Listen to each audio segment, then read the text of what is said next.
marzo. Il dittico della Madonna della Tosse esprime al meglio la sua poetica. Anna Maria Trevisan privilegia il messaggio essenziale piuttosto che la narrazione, l'atteggiamento dei personaggi e il loro mondo interiore piuttosto che il contesto.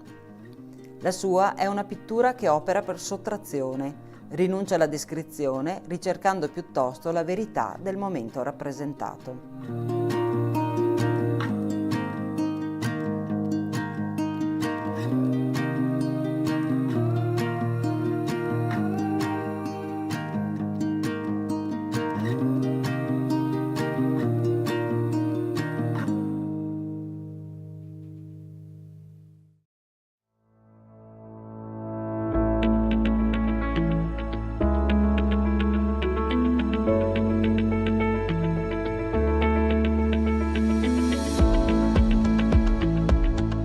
Sant'Andrea è la Pieve, la chiesa più antica di questo territorio. Qui si veniva battezzati e si ricevevano gli altri sacramenti che un tempo davvero scandivano la vita degli uomini. L'attuale edificio risale alla fine del 400, ma esiste la lapide che documenta la solenne consacrazione di quello precedente, nel 1303. Importanti tracce archeologiche ci attestano inoltre l'esistenza di antichissimi luoghi di culto in quest'area denominata Bigonzo. È un toponimo insolito, forse derivato da un nome o sottolineatura dell'ampia area prativa, simile ad un contenitore basso e capiente, chiamata Bigoncia. L'ipotesi storicamente più accreditata suggerisce che la parola sia la contrazione di Viarum bis Iunzio, congiunzione di due strade che qui si riunivano per superare la stretta di Serravalle. La lunga storia di questa chiesa è testimoniata anche dalla ricchezza decorativa del suo interno, che conserva importanti opere lignee come un crocifisso di metà 300, un dossale del 400 e un ciborio del 500, completato dal tocco di Tiziano Vecellio. Il fonte battesimale è alto medievale e altri manufatti lapidei sono databili tra 400 e 600. Ma ciò che caratterizza la Pieve di Sant'Andrea sono i tanti affreschi che campiscono le pareti dell'aula. Fanno memoria degli altari realizzati tra tardo 400 e primo 600 e ci svelano un repertorio delle antiche devozioni diffuse sul territorio. Alcune sono davvero insolite, ad esempio quella per Santa Brigida di Svezia, che ricorre ben 2 volte, o a San Giobbe, personaggio biblico ritenuto protettore del baco da seta e dei lavoratori del settore. Particolarmente ampio è il repertorio dei santi taumaturghi. I più noti, San Rocco e San Sebastiano, presenti in opere di epoche diverse, ci sottolineano quanto la peste fosse endemica e spaventosa. A Sant'Antonio Abate si lega alla protezione degli animali, la cui sopravvivenza era determinante per l'economia delle famiglie. Il suo principale attributo è il maiale, il cui grasso veniva un tempo impiegato come lenitivo per i dolori procurati dall'herpes zoster, detto appunto fuoco di Sant'Antonio. Ecco San Lazzaro Mendicante, protettore dalla lebbra, oppure San Bernardino da Siena, che veniva invocato per le malattie della bocca. Queste devozioni taumaturgiche testimoniano quanto la mancanza di medicina e farmacopea portasse gli uomini ad affidarsi con fede sincera ai santi che nella loro storia avevano affrontato sofferenze simili alle loro. A queste si aggiungono le devozioni per il titolare Sant'Andrea o rivolte a santi molto popolari come Caterina d'Alessandria, Giovanni Evangelista, Girolamo e Michele Arcangelo. Quest'ultimo rivestiva un ruolo del tutto speciale. Se era una pratica diffusa affidarsi ai santi guaritori in caso di malattia, era altrettanto importante garantirsi una buona morte rivolgendosi proprio a lui, a Michele Arcangelo.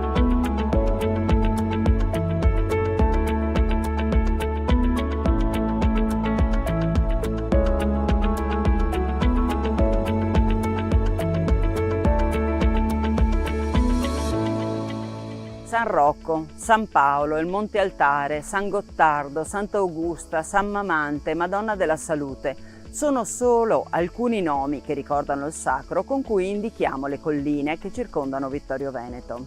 Ad esempio, la costa di Fregona è per tutti la costa della Madonna della Salute. Qui è attestato un luogo di culto a partire dal 1224. Si trattava probabilmente di un capitello dedicato a San Colombano, un monaco irlandese, ma qui intorno si stabilì un eremita e una piccola comunità. La svolta avvenne nel 1630, all'epoca della peste che chiamiamo manzoniana perché fa da sfondo ai Promessi Sposi.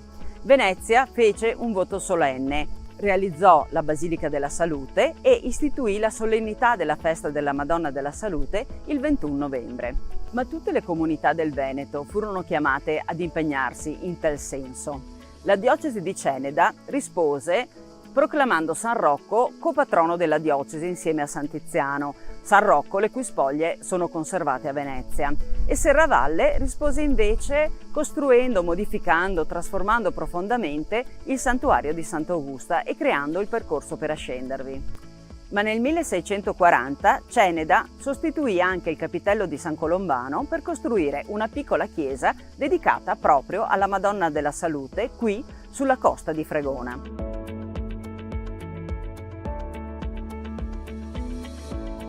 L'attuale edificio venne costruito nel 1829. È una struttura semplice, timpanata, suddivisa in facciata da 4 paraste che individuano lo spazio per il portale e per 2 nicchie dove sono state collocate 2 statue, quella di Sant'Augusta e quella di San Tiziano, i 2 santi che rappresentano le devozioni di Serravalle e di Ceneda.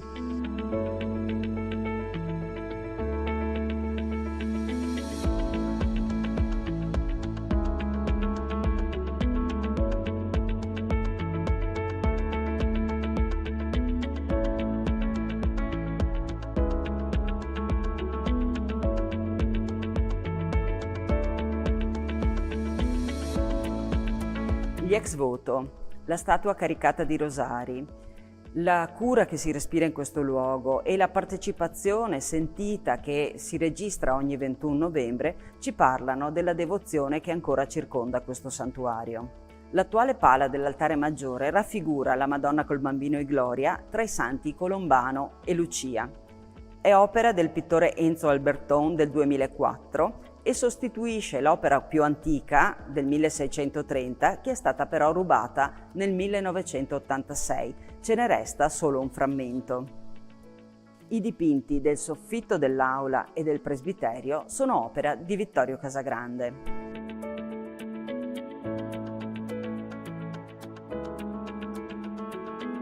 In controfacciata è presente un dipinto ottocentesco.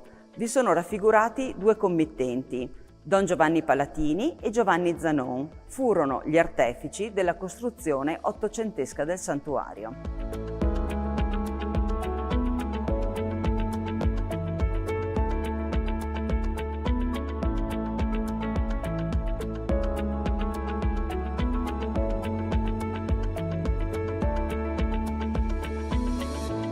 Nel verde anfiteatro che collega la dorsale di Sant'Augusta a quella della Madonna della Salute si dispongono numerosi borghi agresti, silenti, memorie della vita di un tempo.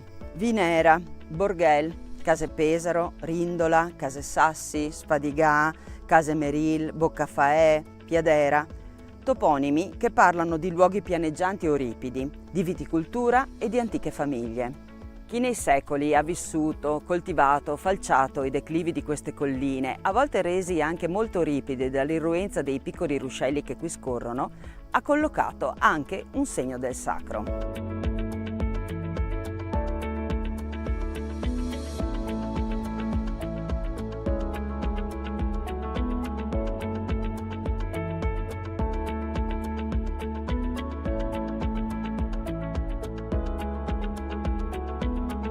Seguendo la linea dei piloni realizzati per trasportare il calcare dalla sommità del Pizzoc alla piazza di Sant'Andrea, incontriamo la piccola chiesa di San Mamante immersa in un boschetto. Sulla facciata, al di sopra del portale, troviamo una lapide.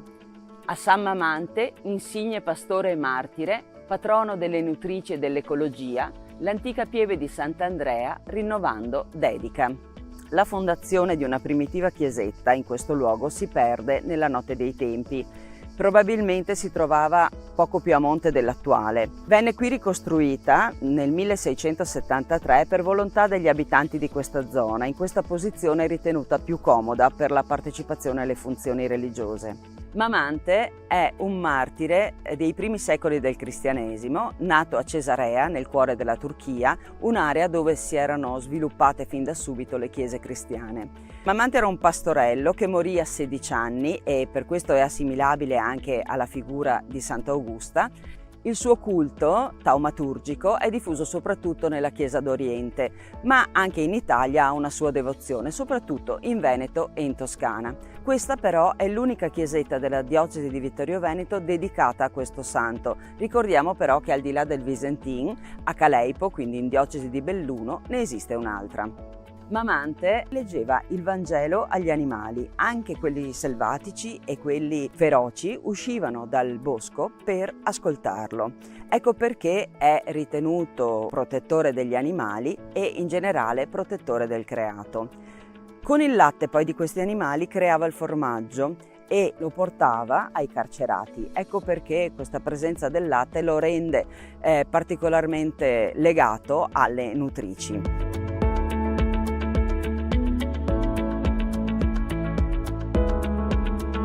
Entrando nella piccola aula unica con presbiterio quadrangolare, osserviamo innanzitutto le pietre del pavimento. Sono quelle antiche della pieve di Sant'Andrea e circondano la tomba dei parroci. Le pareti accolgono un intervento pittorico del 1974 eseguito dal poliedrico artista locale Luigi Cillo. Riconosciamo fiori, animali, una Madonna col bambino, Adamo ed Eva, Giobbe, San Giovanni Battista, Cristo nel deserto e Cristo risorto. Sono leggeri segni grafici che campiscono le pareti con irregolarità, fluttuano e ci astraggono dalla realtà. Sulla parete di fondo del presbiterio un crocifisso dai toni molto più saturi che sembra uscire quasi da un ceppo di legno. La sua collocazione lo mette al centro della creazione e anche della quotidianità degli uomini.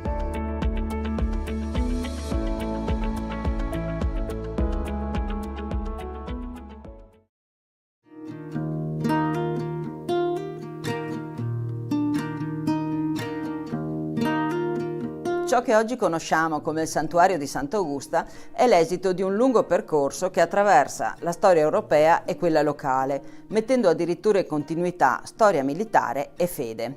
In questo luogo i documenti della storia si intrecciano con la leggendaria vita di una santa giovinetta, realizzando così la trama e l'ordito su cui si è sviluppata una duratura devozione. Da molti secoli, la sera del 21 agosto, Serravalle si illumina con i fuochi di Sant'Augusta. Oggi è uno spettacolo pirotecnico molto atteso, il culmine dei festeggiamenti annuali, sempre arricchiti da concerti e tanti altri eventi, ma hanno il loro cuore nelle funzioni religiose che si svolgono nel santuario. La storia parte davvero da molto lontano, siamo tra il IV e il V secolo. L'impero romano è immenso, con territori e confini difficili da controllare. Ci si affida allora anche a capi militari non romani che con i loro armati consentono un qualche controllo del territorio. Su questa balza del Monte Marcantone si stabilì uno di questi re goti, Matrucco. Augusta è sua figlia e vive nella fortificazione che qui sorgeva e di cui ancora si individuano delle strutture. Matrucco è pagano, Augusta diverrà invece cristiana. Una differenza sostanziale, specchio dei tempi, da cui prende forma sia la scelta di Augusta di dedicarsi a Dio, sia le drammatiche fasi del suo martirio, ordinato dal suo stesso padre. Augusta viene martirizzata nel 425 ed è una giovane di 15 anni. Il padre, pentito del suo gesto estremo, diviene il primo devoto. Fa costruire una piccola chiesa e vi depone il corpo della figlia. Poi la grande storia va avanti e di Madrucco e di Augusta si perde la memoria storica. Nel 1450 la comunità civile e quella religiosa di Serravalle decidono di sistemare i ruderi del castello e l'antica chiesa. È in questo momento che si ritrova il corpo di Sant'Augusta. Da allora la devozione è ininterrotta. Viene innanzitutto costruita una nuova chiesa, la si affresca e vi si collocano l'altare e l'arca di Sant'Augusta. Alla metà del Seicento risale invece l'intervento che trasforma quella chiesa quattrocentesca nell'attuale santuario. Sono gli anni della grande pestilenza narrata anche nei Promessi Sposi e Serravalle decide di costruire un nuovo santuario, vero e proprio ex voto per lo scampato pericolo. L'ampliamento si organizza a partire dall'idea di una rotazione di 90 gradi rispetto alle strutture esistenti, cosicché l'antico presbiterio è oggi la cappella laterale. Legata a questa trasformazione architettonica vi è anche la realizzazione nel 1642 del percorso che collega il centro di Serravalle e il santuario, intervallato da cappelle che ricordano le 7 chiese di Roma. Pochi anni dopo verrà realizzato il dossale del Ghirlanduzzi e la pala d'altare, opera di Francesco Mateazzi. Alla fine dell'Ottocento risalgono gli ultimi importanti interventi, come la realizzazione dell'altare della Santa, la decorazione degli interni e il portico laterale. Salire a Sant'Augusta è ancora oggi una modalità assai diffusa. Si sale per fede, religiosità o per una salutare passeggiata, immersi nella storia e nella bellezza del creato.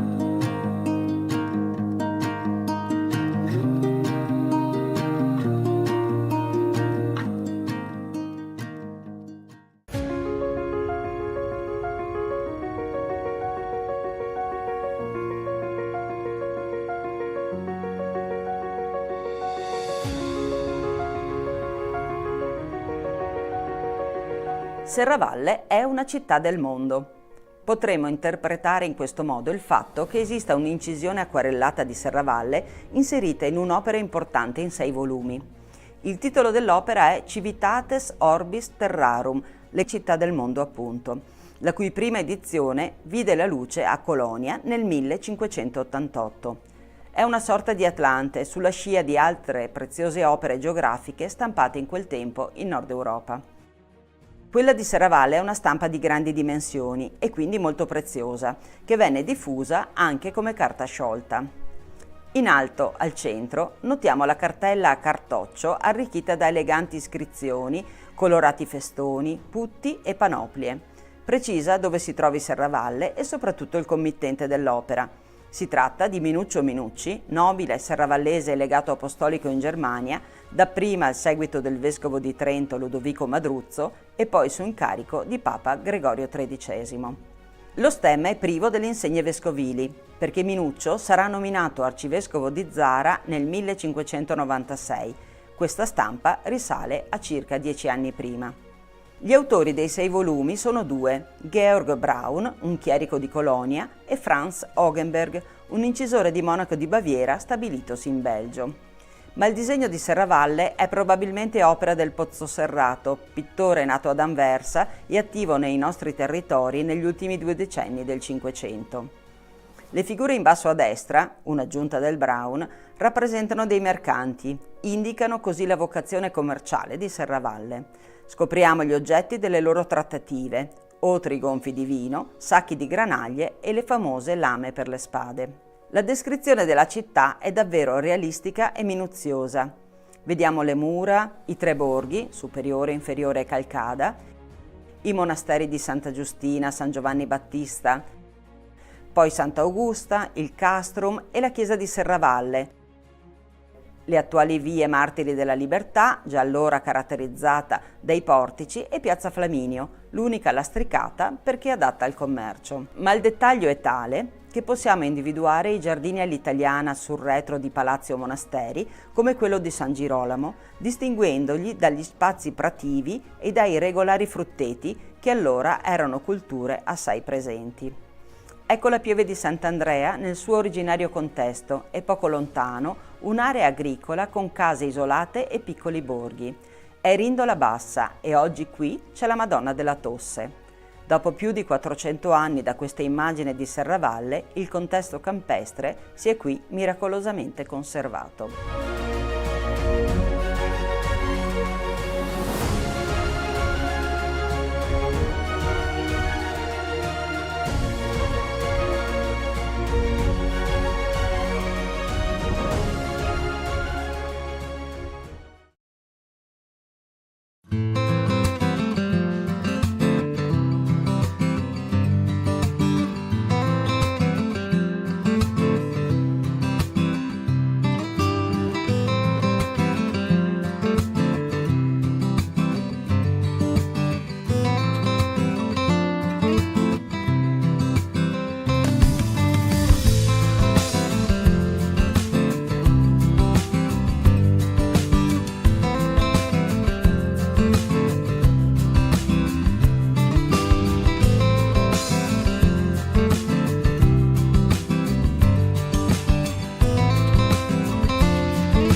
È stato consegnato al gruppo di Arsiero il 44esimo premio Fedeltà alla Montagna dell'ANA. Nell'occasione il Comune vicentino ha conferito all'Associazione Nazionale Alpini la cittadinanza onoraria.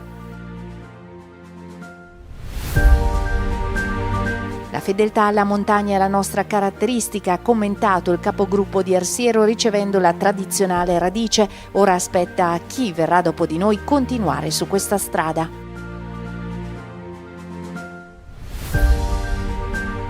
L'Università Cattolica ha premiato Teresa Angelini e Giacomo Bocchi per le migliori tesi dedicate allo sviluppo sostenibile e ai territori montani.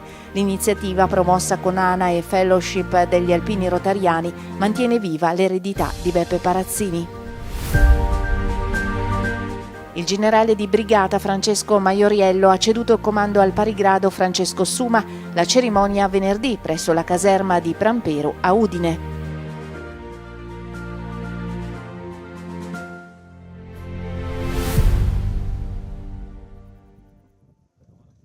La visita del Consiglio Direttivo Nazionale dell'ANA a Malga Zolle di Fuori, uno dei luoghi simbolo dell'impegno del gruppo Alpini di Arsiero, ha dato il via ufficialmente alle celebrazioni per il 44esimo premio Fedeltà alla Montagna, riconoscimento tra i più prestigiosi dell'ANA, assegnato ogni anno a chi si distingue per la tutela della montagna, la valorizzazione del territorio, la salvaguardia della memoria storica. Quest'anno la tradizionale radice è stata attribuita al gruppo Alpini di Arsiero, sezione di Vicenza, seconda volta nella storia del premio che l'onoreficenza viene conferita non a una singola persona ma a un intero gruppo. Qui veramente il gruppo di Arsiero in questi 10 ultimi anni, come siamo qui, ha recuperato la maglia e poi ha fatto tutte quelle iniziative di valorizzazione di un posto che è un posto per noi importante, della memoria della Prima Guerra Mondiale in particolare, ma anche di fatti della Seconda. Io credo che questi siano gli esempi veri, forti, e cui mi sento di dire veramente un grande grazie al gruppo di Arsiero che ha portato avanti questa iniziativa, che la sta non solo portando avanti adesso, ma che sta continuando. Il recupero di Malga Zolle di Fuori rappresenta una delle principali motivazioni del riconoscimento, ma il premio guarda l'insieme delle attività svolte, dal recupero dell'ex cimitero della Prima Guerra Mondiale di quota neutra, la manutenzione del monumento ai 6 partigiani fucilati e della chiesa di San Rocco, il recupero del Sentiero degli Alpini, la realizzazione della ferrata sul Monte Cimone, fino alle iniziative di ricerca storica e ai tanti interventi a favore della comunità locale. Il valore del premio, come ha sottolineato il responsabile della commissione esaminatrice al momento della scelta, sta proprio nella capacità del gruppo di Arsiero di fare squadra. Qui ad Arsiero abbiamo visto innanzitutto la forte amalgama tra gli ex capigruppo, dove nessuno si è sentito escluso, ma ognuno ha portato la sua esperienza che ha fatto crescere questo gruppo in 1000 iniziative. E quindi questo ci ha portato a visitare un po' tutti i luoghi che loro hanno messo in moto nei vari anni, e soprattutto anche il recupero di tante realtà, comprese la Malga Zolle dove siamo, compreso il cimitero di Cima Neutra. Quindi sono tutti elementi che hanno favorito l'amalgama del gruppo, ma che ha messo in risalto lo spirito alpino nella salvaguardia della montagna, come è lo spirito proprio del premio. La giornata è poi proseguita ad Arsiero con l'alzabandiera, l'omaggio ai caduti, la celebrazione della messa nella chiesa di San Michele Arcangelo, quindi la consegna della cittadinanza onoraria del Comune all'Associazione Nazionale Alpini. Gli alpini uniscono un paese, non esiste destra, non esiste sinistra, noi abbiamo visto proprio anche il paese che si è unito per lavorare per gli alpini, e quindi questo è l'obiettivo che abbiamo raggiunto e di cui siamo contenti. Gli alpini hanno combattuto in montagne molto difficili, sono stati determinanti nelle nostre montagne, e ora che non combattono più però lavorano senza che farsi vedere che lavorano, ma lavorano con il cuore, lavorano per il paese e lavorano per le persone che hanno bisogno. Al termine dell'incontro, i ragazzi dell'Istituto Comprensivo del Paese hanno consegnato al capogruppo Baldan una lanterna in segno di ringraziamento per quanto le penne nere fanno ogni giorno per loro. Una lanterna che in qualche modo richiama il motto della Dunata 2026 a Genova: Alpini, faro per il futuro dell'Italia. Dopo 3 giornate di appuntamenti, il momento più atteso è arrivato domenica mattina in piazza Francesco Rossi ad Arsiero, in provincia di Vicenza, con la consegna del 44° premio Fedeltà alla montagna dell'ANA. La cerimonia è stata preceduta dagli onori all'Abaro, la deposizione della corona al cimitero militare, la sfilata per le vie del paese, quindi gli interventi delle autorità e il conferimento ufficiale della Radice, simbolo del riconoscimento assegnato quest'anno al gruppo alpini di Arsiero della sezione Monte Pasubio di Vicenza. Un premio che arriva al termine di un percorso iniziato oltre 100 anni fa, quando il gruppo venne fondato nel 1924 e che oggi riconosce un impegno quotidiano fatto di volontariato, recupero della memoria storica, cura della montagna e servizio alla comunità. Io credo che sia stato un giusto riconoscimento per il gruppo di Arsiero, che già ci aveva provato un po' di anni fa ma che non era stato premiato. Sono anche contento che sia stato premiato un gruppo che dà significato a questo premio, oltre all'alpino, proprio a un gruppo di alpini che insieme hanno deciso di valorizzare il territorio e metterlo a disposizione della comunità. Per il gruppo Alpini di Arsiero la Radice rappresenta il coronamento di anni di impegno volontario, ma anche uno stimolo a proseguire sulla strada tracciata da chi, in oltre un secolo di storia, ha trasformato lo spirito alpino in servizio concreto per la comunità. Noi siamo abituati da decenni a operare nella nostra zona per mantenere quei siti che sono stati detti nel premio, diciamo. Poi recentemente ho riportato nel direttivo un capogruppo precedente e un altro che collabora esternamente, quindi è un grosso aiuto. Gente di esperienza che ha lavorato prima e continua a lavorare adesso. Poi ricevere questo premio che forse si meritavano i capigruppi prima di me, io sono un capogruppo da 1 anno e mezzo, ho fatto il vice per 7 anni, ma bisogna ricordare tutti quelli che sono stati prima di noi, che sono presenti anche oggi, oltre i 90enni, che hanno dato una mano, ci hanno avviato, qualcuno c'è ancora, qualcuno è andato avanti. Sono stati consegnati l'8 luglio nella Cappella del Sacro Cuore dell'Università Cattolica di Milano i premi di laurea intitolati alla memoria di Giuseppe Beppe Parazzini, storico presidente dell'ANA, figura di riferimento nel mondo alpino e rotariano. L'iniziativa, promossa dall'ANA, dalla Fellowship degli Alpini Rotariani e dall'Università Cattolica del Sacro Cuore, valorizza ogni anno i migliori studi dedicati alla sostenibilità ambientale e allo sviluppo dei territori montani. Ad aggiudicarsi l'edizione 2026 sono stati Teresa Angelini, laureata presso la sede milanese dell'Università Cattolica del corso di laurea magistrale in politiche pubbliche, modelli e strumenti per il welfare e lo sviluppo sostenibile, e Giacomo Bocchi, laureato nella Facoltà di Scienze Agrarie, Alimentari e Ambientali del campus di Piacenza, curriculum zootecnico con la tesi Efficienza energetica nelle diete delle bovine da latte per la produzione di parmigiano reggiano. 2 lavori che, pur affrontando ambiti diversi, condividono un obiettivo comune: individuare soluzioni innovative per uno sviluppo sostenibile con attenzione all'ambiente, alla gestione delle risorse e alla valorizzazione del territorio. È stata un'esperienza che sicuramente formativa e molto lunga, mi ha portato a scoprire degli aspetti del mio stesso territorio che io non conoscevo, ma che grazie alle Olimpiadi che ci sono appena state, appena concluse anche in Valtellina, ha portato insomma la provincia al centro della scena. Una giornata speciale, sono veramente soddisfatta di ricevere questo riconoscimento e sono anche molto contenta del fatto che venga riconosciuta la centralità della sostenibilità in montagna, che è il tema proprio su cui la borsa di studio andava a vertere, quindi sono molto soddisfatta di questo. Sono molto emozionato di essere qui in questa basilica a ricevere questa onorificenza che mi fa molto piacere, mi riempie di gioia. E ringrazio infatti il Club Rotary, l'Associazione Nazionale Alpini e anche la famiglia Parazzini. Io come lavoro faccio l'insegnante, quindi insegno agraria all'Istituto Solari di Fidenza, istituto professionale, e inoltre sono anche libero professionista, quindi vado anche proprio direttamente negli allevamenti a promuovere il mio studio.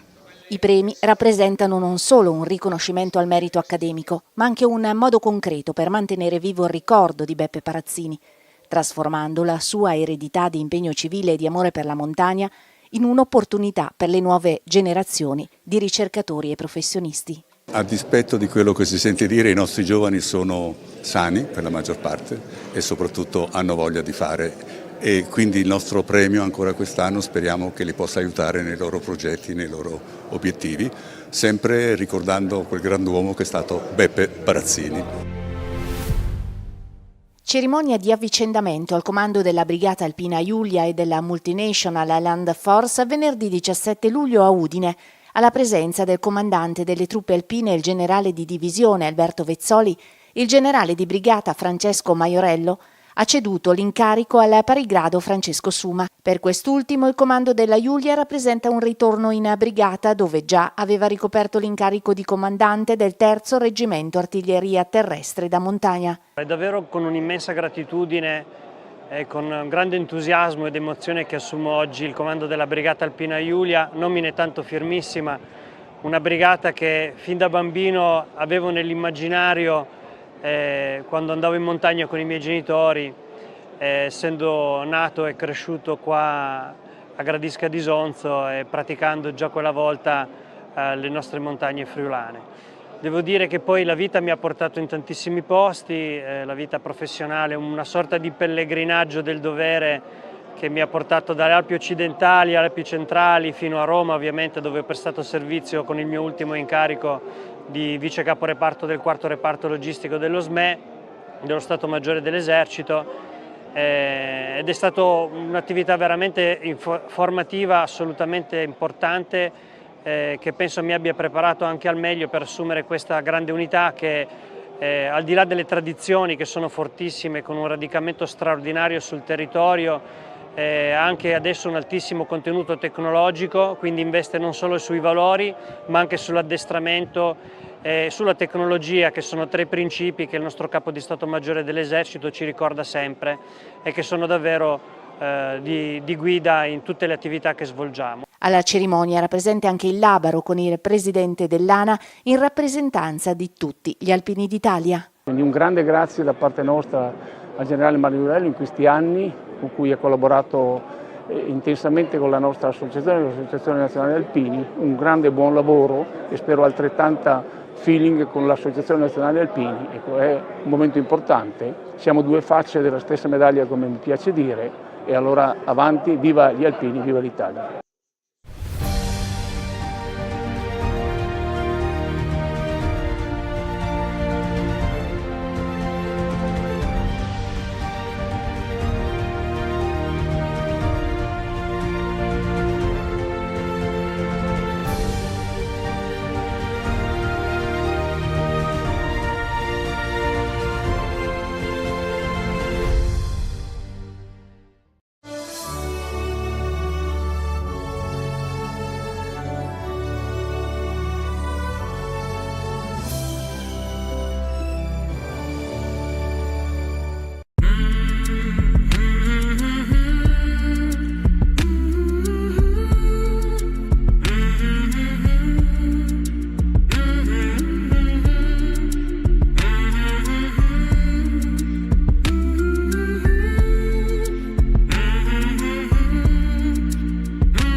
Cari amiche e cari amici della Tenda TV, ben ritrovati. 4 passi il nostro programma, l'avete visto settimana dopo settimana, che vi porta alla scoperta delle bellezze del territorio vittoriese. Siamo qui sempre con Silvia Bevilacqua, storica dell'arte, che ci porta alla scoperta appunto di questi luoghi che molto spesso sono dei veri e propri scrigni che noi andiamo ad aprire e a così curiosare. Ecco, dove andremo in questa puntata, Silvia? Buonasera a tutti. Allora, noi andremo a Sant'Augusta, che è uno dei luoghi, insomma, comunque conosciuti, frequentati, ma proprio per questo lo abbiamo indagato, lo abbiamo analizzato bene e lo abbiamo sezionato in modo da dare valore ad ogni aspetto di questo luogo e a tanti aspetti, certo non a tutti, della sua lunghissima storia. Un luogo caro ai vittoriesi, ovviamente non ha bisogno di presentazioni, ma con questo tipo di prodotti video, quindi con questi piccoli documentari, vogliamo far sì che queste bellezze vadano anche al di fuori dei confini, ovviamente, del territorio vittoriese. La storia di questi video dedicati a Sant'Augusta è una storia che parte da lontano. Sì, ormai parecchi anni fa c'è stato l'intervento qui a Vittorio Veneto di TV2000 per fare proprio un servizio su Sant'Augusta. Primo attore di questo contatto con TV2000 è stato il nostro compianto Gianni Carminati, custode di Sant'Augusta, ma non solo, anche una persona che pur non giovane era sempre aperto, sempre attento a quelle che potevano essere delle modalità nuove per conoscere questo luogo e per far conoscere questo luogo. Quindi TV2000 è stato davvero un momento importante. La ribalta nazionale. La ribalta nazionale, senza nulla togliere alla Tenda TV. Poi Gianni Carminati ha cercato disperatamente di ottenere quel filmato, quel video che avevamo fatto per poterlo trasmettere anche in ambito locale, ma le cose sono risultate molto difficili. E allora lui non si è sicuramente scoraggiato e allora ci ha proposto di fare un video praticamente uguale, anzi più lungo. Lui voleva un documentario che durasse davvero più di un'ora e mezza. L'abbiamo un po' convinto il fatto che insomma a livello di comunicazione bisognava forse essere un po' più sintetici ed è stato fatto questo video. Ma poi non ci siamo fermati e soprattutto Gianni non si è fermato ed è nata l'occasione, proprio in occasione, scusate, il bisticcio dei lavori PNRR che hanno permesso il recupero del portico di Sant'Augusta e di una porzione di affreschi all'interno della cappella di Sant'Augusta, si è pensato di fare una cartina curata appunto da Bags for Dream per animarla, renderla animata attraverso dei video. I video sono diventati 23, quindi è un'analisi molto completa della salita, della discesa, della storia di Sant'Augusta, della storia del luogo e anche di quello che da lì, insomma, geologicamente il paesaggio ci racconta. C'è stata poi un'introduzione molto importante, un coinvolgimento davvero importante da parte del Lions vittoriese, che si è subito reso disponibile per ampliare questo progetto, nel senso di proporre la traduzione in inglese non di tutti i 23 video, ma di buona parte di essi, di quelli più importanti, e diciamo è stata una traduzione volta proprio ai turisti, no? Selezionando le cose che una persona che non è di questo luogo, che viene da lontano, che parla un'altra lingua, in cui potesse essere coinvolto, quindi proprio diretta ai turisti, perché sappiamo sono tantissimi i visitatori del nostro territorio e tantissimi anche coloro che salgono a Sant'Augusta perché conoscono questo luogo, perché attira, perché è un simbolo un po' di Serravalle e del territorio. Quindi possiamo dire vi porteremo a braccetto, ci sarà l'ascesa appunto del monte e quindi vi porteremo lungo il percorso fino ad arrivare al santuario. E poi Silvia, ci sarà la spiegazione ovviamente di che cosa c'è all'interno del santuario. Certo, la storia del santuario, anche l'aspetto proprio del restauro che ha portato a comprendere meglio il senso del portichetto, un portichetto che non è antico ma sicuramente sorge sul sedime di un segno invece di un elemento simile molto più antico, perché noi sappiamo che l'attuale orientamento della chiesa, no, che ci fa entrare alla fine della lunga e anche faticosa scalinata, no, l'ultimo tratto, entriamo in chiesa e abbiamo sulla destra la cappella di Sant'Augusta, dove c'è la tomba di Sant'Augusta, di cui analizziamo appunto il paliotto e anche il dossale, la tomba stessa,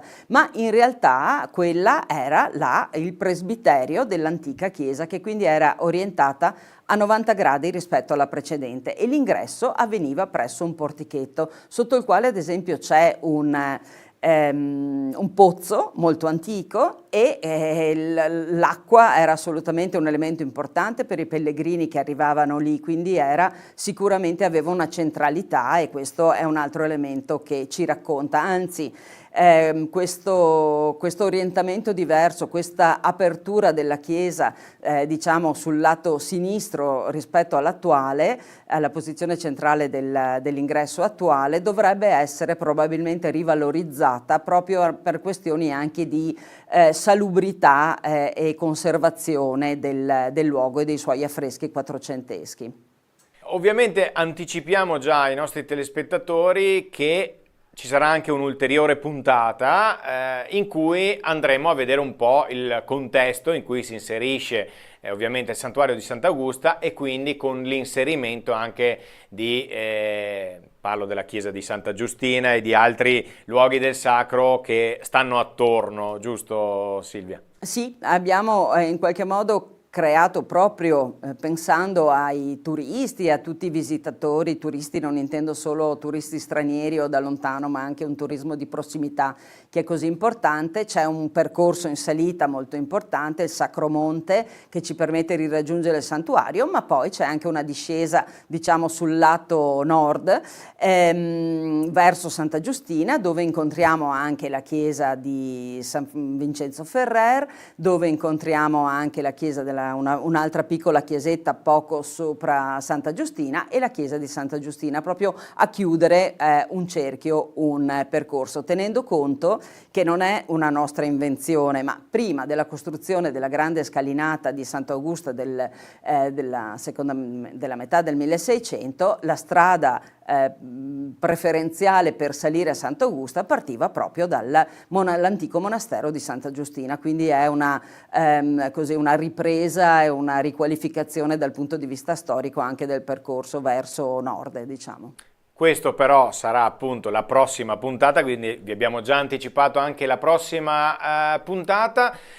In questo caso il grazie, l'abbiamo già detto, va a Gianni Carminati, e poi insieme a te chi ci sarà nei video? Ecco, nei video sono divisi tra me e Cristina Falsarella, con cui abbiamo condiviso questo progetto fin dall'inizio e tanti altri progetti di questo tipo, e ovviamente il restauro del portichetto e tutto il progetto PNRR è stato seguito dall'architetto Susanna Maset, il restauro dei paramenti murari, ma il restauro anche dell'affresco all'interno della cappella di Sant'Augusta curato da Emanuele Aruggio, la parrocchia che si è fatta, la parrocchia in questo caso di Serravalle, che si è fatta capofila di tutto un progetto, e non dimentichiamo l'intervento del Lions vittoriese, in particolare in quel momento dobbiamo un grazie a colui che era il presidente, quindi a Giovanni Barbantini. Poi questo progetto è stato portato avanti dai suoi successori con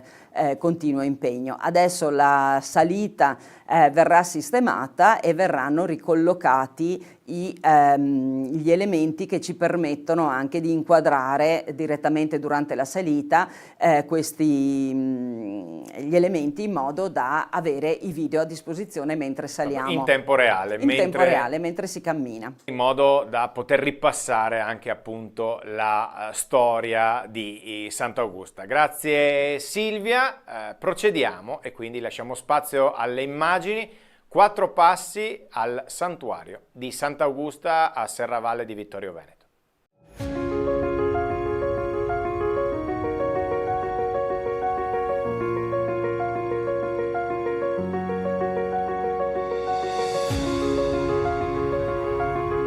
La chiesa di Santa Maria Nova sorge nel centro di Serravalle, ma ha un diretto legame anche con il santuario di Sant'Augusta. Sulla balza del Marcantone, dove nel V secolo visse Sant'Augusta, venne costruito un santuario e nel 1600 questo fu collegato attraverso una strada, un percorso acciottolato, contrassegnato anche dalla presenza di 7 cappelle. 7 luoghi di culto che ricordano le 7 chiese di Roma e il primo è proprio la chiesa di Santa Maria Nova, che ricorda la basilica romana di Santa Maria Maggiore. L'attuale edificio venne eretto a partire dal 1775 e completato nel 1779 su progetto dell'architetto friulano Domenico Schiavi. A lui spettano ad esempio le chiese di Tolmezzo e, più vicino a noi in Cadore, quella di Pieve di Cadore, di San Vito e di Candide. Una chiesa dedicata alla Natività di Maria all'interno delle mura di Serravalle è documentata a partire dal 300, ma certamente ha origini molto più antiche. La chiesa precedente l'attuale era collocata più a ridosso del Meschio, vicina al monumentale campanile. La rovinosa esondazione del Meschio del 1521, che ha lasciato tracce indelebili nella città, ha portato anche a lavori di ristrutturazione della chiesa, tanto che alla fine del secolo questa è stata riconsacrata. Successivamente, alla metà del Settecento, si è resa necessaria una sua riedificazione.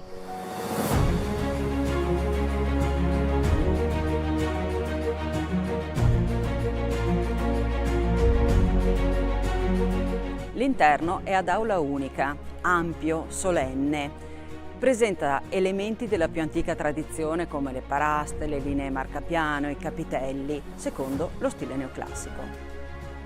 Furono qui accolte le più pregevoli opere d'arte appartenenti all'edificio precedente, quindi tra tutte ovviamente la pala dell'altare maggiore, opera di Tiziano Vecellio del 1547. Nel presbiterio hanno trovato posto anche le antiche portelle dell'organo, opera di Francesco da Milano del 1527.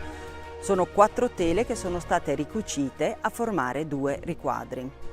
Un'altra opera che proviene dal precedente edificio è la pala con l'incoronazione della Vergine e le sante Augusta e Elena.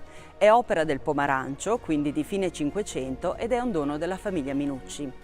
L'altare dei battuti risale al 600 ed è opera di Francesco Cavrioli, uno scultore nato a Serravalle, famoso per le opere che ha lasciato nella Basilica della Salute di Venezia.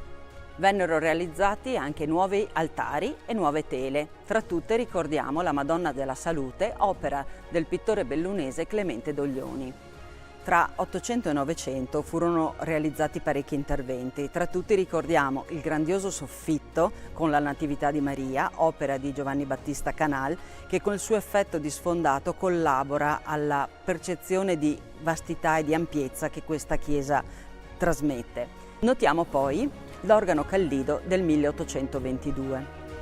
Al 1832 risale invece l'altare del Santissimo, un'opera progettata da Giuseppe Segusini e realizzata con il contributo anche di Marco Casagrande, valente scultore di Campea di Miane. Il battistero è opera dello scultore Paolo Possamai di Solighetto ed è datata al 1904. Nello stesso anno è stato realizzato anche l'altare che racchiude l'opera di Paolo Paietta, un valente autore serravallese che dimostra qui tutta la sua intensità nell'operare nell'arte sacra.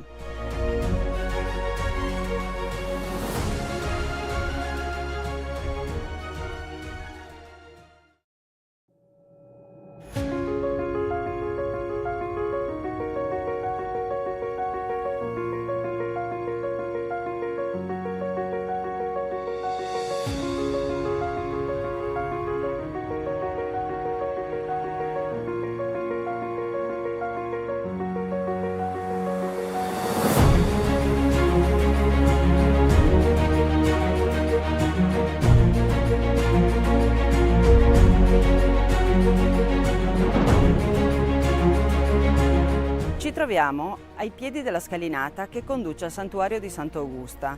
Siamo nel cuore di Serravalle, uno dei 2 centri storici che costituiscono l'attuale città di Vittorio Veneto.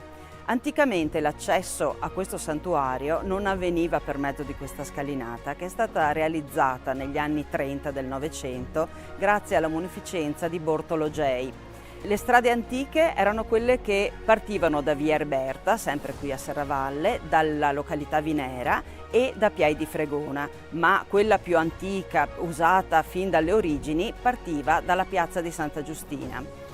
Questa scalinata evoca un po' le grandi scalee barocche, il doppio andamento, la presenza della fontana, la struttura ad arco che la corona. È un impianto seicentesco che viene ripreso all'inizio del Novecento per evocare proprio il momento in cui il santuario diventa importante per la devozione locale in ricordo allo scampato pericolo della peste.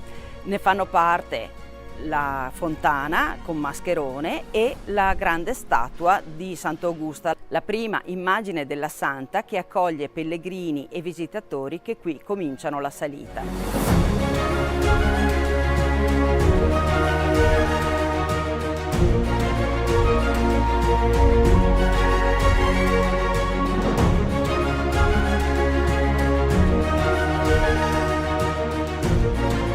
Percorsi i gradini della scalinata che ci conducono verso il santuario, siamo accolti da Sant'Augusta.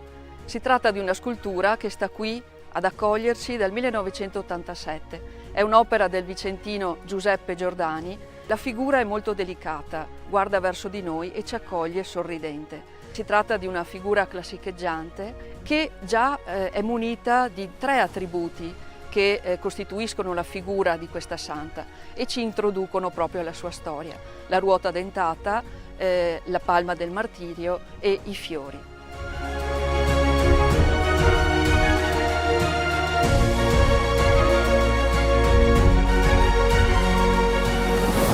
Con gli arconi e la statua della santa si conclude la porzione voluta dall'ingegner Cordusio. Da adesso cominciamo a percorrere la scalea seicentesca che viene introdotta da un percorso a zigzag ad acciottolato.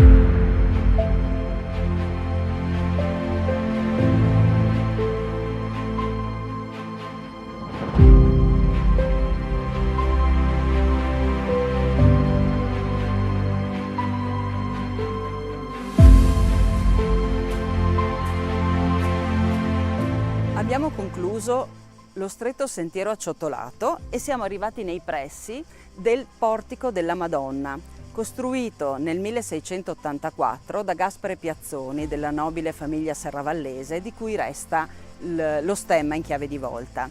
Da qui comincia il percorso vero e proprio del nostro Sacro Monte.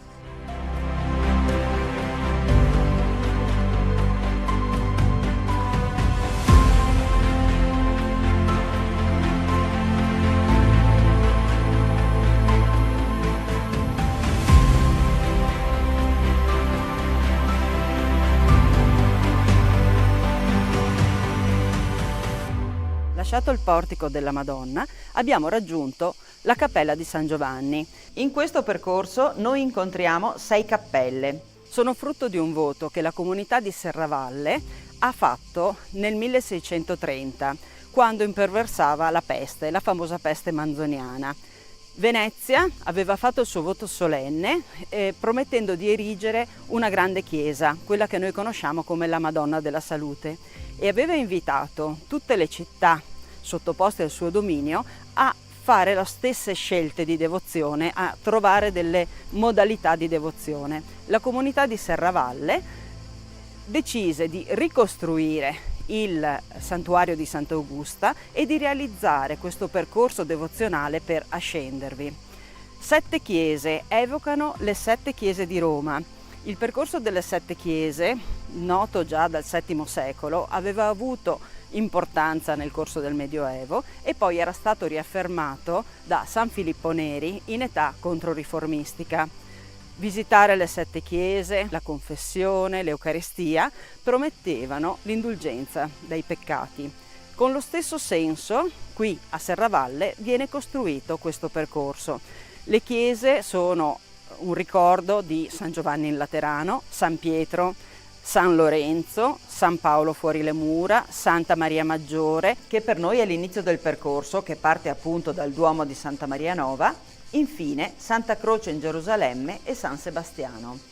Queste erano le chiese principali di Roma e le devozioni si sono conservate anche in queste cappelle serravallesi che segnano il percorso di ascesa al santuario di Sant'Augusta. Hanno tutte la caratteristica di avere la pianta centrale e di avere una grande porta d'ingresso e poi una porta laterale per l'uscita, perché i grandi flussi di pellegrini avevano suggerito questa soluzione.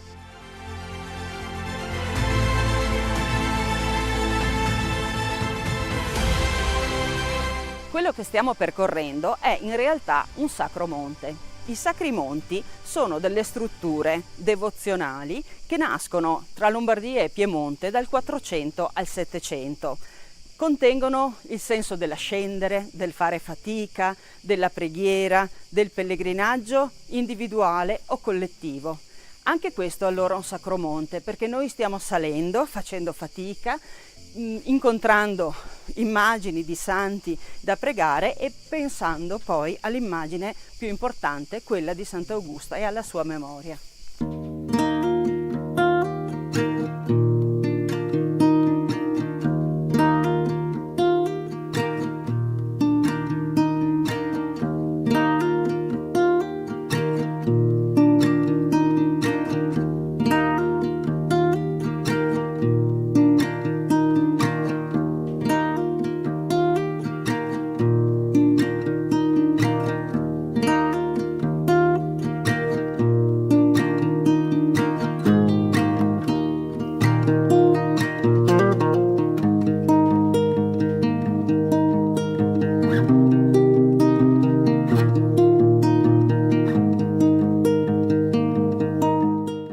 Siamo giunti ad un punto cruciale del percorso verso il santuario.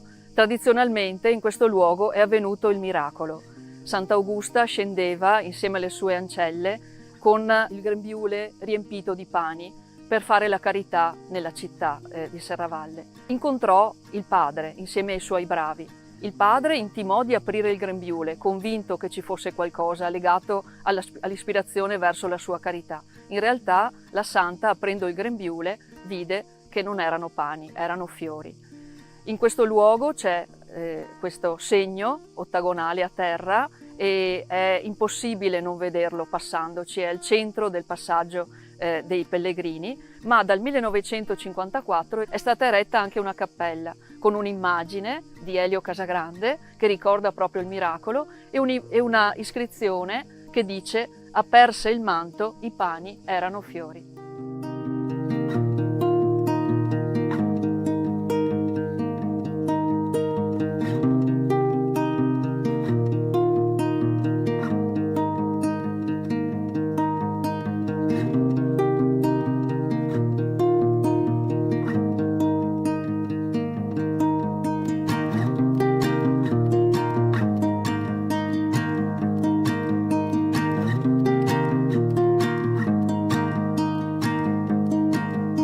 Stiamo attraversando una delle torri, delle antiche fortificazioni, delle porte di accesso al castello fortificato di Sant'Augusta. Non è facile stabilire la data di questi manufatti perché hanno avuto una lunga vita.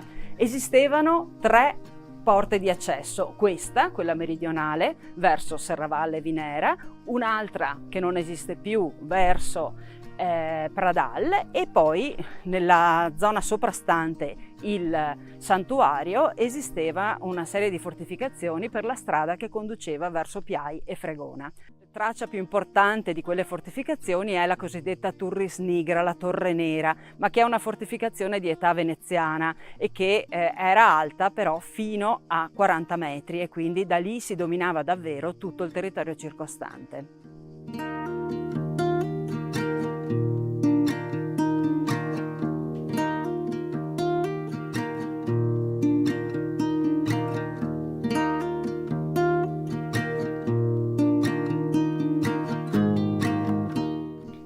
L'ultima cappella delle 7 che costituiscono il Sacro Monte di Sant'Augusta è dedicata a Sant'Elena. In realtà tra le chiese di Roma questa rappresenta la chiesa di Santa Croce in Gerusalemme, qui invece è dedicata a Sant'Elena. Il legame tra la croce e Sant'Elena evidentemente è stretto perché fu Sant'Elena a ritrovare le croci di Cristo, ma la scelta di dedicarla a Sant'Elena è legata alla devozione che la famiglia Minucci aveva per questa santa. Questa cappella dei Minucci è stata poi curata a lungo dalla famiglia di Giacomo Camillo De Carlo, che viveva nel palazzo dei Minucci di Serravalle, e le tracce archeologiche qui intorno attestano che questa chiesa sorge sui resti di un'antica torre di fortificazione, forse proprio di un'antica torre del castello di Madrucco. Dalla cappella di Sant'Elena il santuario si raggiunge in pochi passi, in pochi gradini, non proprio pochi. Si tratta di una lunga scalinata costruita nel 600 che permette di raggiungere velocemente il santuario. Abbiamo quasi concluso il nostro percorso, manca quest'ultimo strappo e molti di coloro che durante l'anno in tutte le ore del giorno salgono verso Sant'Augusta lo fanno anche per mantenersi in forma, sfruttano questo percorso per la propria salute fisica ed è uno sforzo ed è una sfida percorrere quest'ultima scalinata saltellando in velocità tra un gradino e l'altro.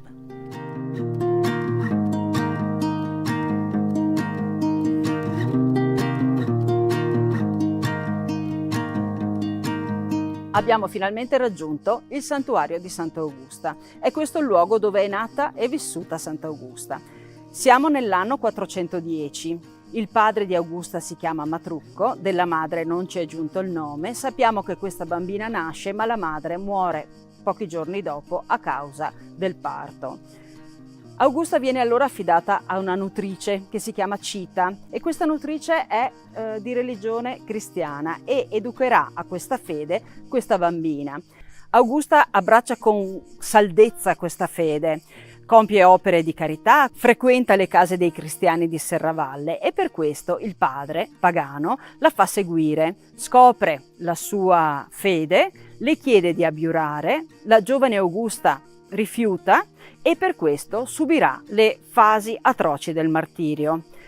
Le verranno tolti i denti, verrà legata alla ruota che miracolosamente si spezzerà, avrà la prova del fuoco, ma il fuoco si spegnerà e poi il padre, come ultimo gesto estremo, la porterà alla decapitazione. Questa è la storia di Sant'Augusta che va, come detto, dal 410 al 425. Augusta muore nel 425 ed è una giovane ragazza di 15 anni. La storia di Sant'Augusta si è tramandata lungo i secoli per via orale. Solo nel 1581 Minuccio Minucci scrisse per la prima volta una storia di Sant'Augusta. È un testo abbastanza breve, secondo gli schemi dei testi cinquecenteschi agiografici, poi ne farà l'anno successivo una versione in italiano. Seguiranno poi nel 600 e nel 700 altre storie, ma sempre modellate su questa prima narrazione di tardo Cinquecento. Importante ricordare questo periodo, questa data, perché la storia viene scritta nel momento della Controriforma ed è una storia che viene scritta ben più di 1000 anni dopo gli avvenimenti. Come detto, la fonte che ci racconta la storia di Sant'Augusta è una fonte tarda, però essa raccoglie aspetti devozionali ma anche aspetti che si legano davvero alla storia di questo territorio. Innanzitutto cominciamo con Madrucco. Madrucco è un re goto, è un re di una popolazione barbarica, è un re che si stabilisce in questo oppidum, in questa fortificazione che sorge su una balza del monte Marcantone, che chiama sua figlia Augusta. Non le dà un nome austriaco, un nome tedesco, ma gli dà un nome che vuole celebrare la romanità. Questo forse è un'indicazione di tutti quei popoli che erano stati chiamati proprio dal mondo romano a gestire, a controllare i confini. Un impero romano con dei confini troppo vasti che non riusciva più a controllarli, che si fida dei condottieri che hanno sotto di loro, ai loro comando, delle armate e che possono controllare una porzione di territorio. Forse questo è Madrucco. Altre cose importanti riguardano la società del tempo. La madre di Augusta muore di parto, una cosa molto comune. Viene nutrita da una donna che si chiama Cita. Cite, in friulano, è la pentola, è quella che sta sul focolare. Allora questo nome, più che essere forse un nome proprio di persona, ricorda l'idea di qualcuno che gestisce la casa, che gestisce il focolare. Poi abbiamo il fatto che questa nutrice è cristiana, e noi sappiamo che nei primi secoli il cristianesimo si diffonde proprio nei villaggi. Augusta viene battezzata da un eremita. Gli eremiti nel territorio all'epoca, nei primi secoli, erano davvero molto diffusi. E poi questa Augusta che scende e va nelle case dei cristiani, non solo nelle chiese. Certo, il culto nel 410 era libero, ma c'erano ancora delle piccole comunità che si ritrovavano in quelle che l'archeologia ha chiamato le domus ecclesiae, luoghi di ritrovo per le piccole comunità. Il culto per Sant'Augusta, potremmo dire, inizia con Matrucco. È il primo che si pente delle proprie azioni e fa costruire una chiesa, un sacello, per conservare le spoglie della propria figlia. Da quel momento la devozione potremmo dire che è ininterrotta, ma ci sono dei punti fermi. 1199 i trevigiani mettono a ferro e fuoco questo territorio e in quell'occasione i serravallesi nascondono le preziose reliquie di Sant'Augusta, che verranno poi dimenticate, perse, non si sa più dove sono state nascoste. Nel 1450 finalmente il podestà di Serravalle, Soranzo, decide di mettere a posto i ruderi del castello e la cappellina che qui esisteva. In quell'occasione, è il 27 marzo 1450, vengono scoperte le spoglie di Sant'Augusta e anche nei giorni successivi si fanno altre scoperte importanti di altre reliquie, in particolare quelle di San Biagio e di San Pellegrino. Nel 1450 abbiamo quindi l'erezione della nuova cappella di Sant'Augusta, che resterà tale fino al 1630, quando viene fatto il nuovo santuario. Altre tappe importanti però da ricordare sono nel 1521, quando viene rinnovato il voto e si ottiene l'indulgenza per tutti quelli che contribuiranno alle necessità del santuario. Siamo in un momento molto delicato, 1521, da pochi anni Lutero aveva tuonato contro proprio la pratica delle indulgenze. Nel 1642 si completano le cappelle che abbiamo incontrato lungo il percorso. Nel 1754 il vescovo Lorenzo da Ponte ottiene l'approvazione formale del culto da parte di Papa Benedetto XIV. Altra tappa importante è il 1968, quando Albino Luciani, vescovo allora di Vittorio Veneto, riconferma la pratica delle indulgenze. Nel frattempo le devozioni, le feste vengono celebrate solennemente. Ci sono i panegirici, che sono delle occasioni di predicazione di personaggi anche importanti, tra cui Papa Sarto, che verrà qui a predicare, momenti di catechesi, di educazione, ma anche occasione di raccolta di offerte per il mantenimento del santuario. Non dimentichiamo che lo stabilirsi del 22 agosto come data della morte di Sant'Augusta viene stabilito nel corso del Cinquecento e la data scelta non è chiaro da dove venga questa tradizione. Ricordiamo però che nell'antichità il 23 di agosto era la festa dei Volcanalia, cioè la festa dedicata al dio Vulcano, per la quale si facevano i grandi fuochi per ricordare proprio la fucina di Vulcano. La tradizione forse dei fuochi di Sant'Augusta, dell'accendere dei fuochi o dei lumini fatti con le chiocciole che anticamente usavano i pellegrini che sostavano e salivano verso Sant'Augusta, forse deriva proprio da questa antica tradizione romana.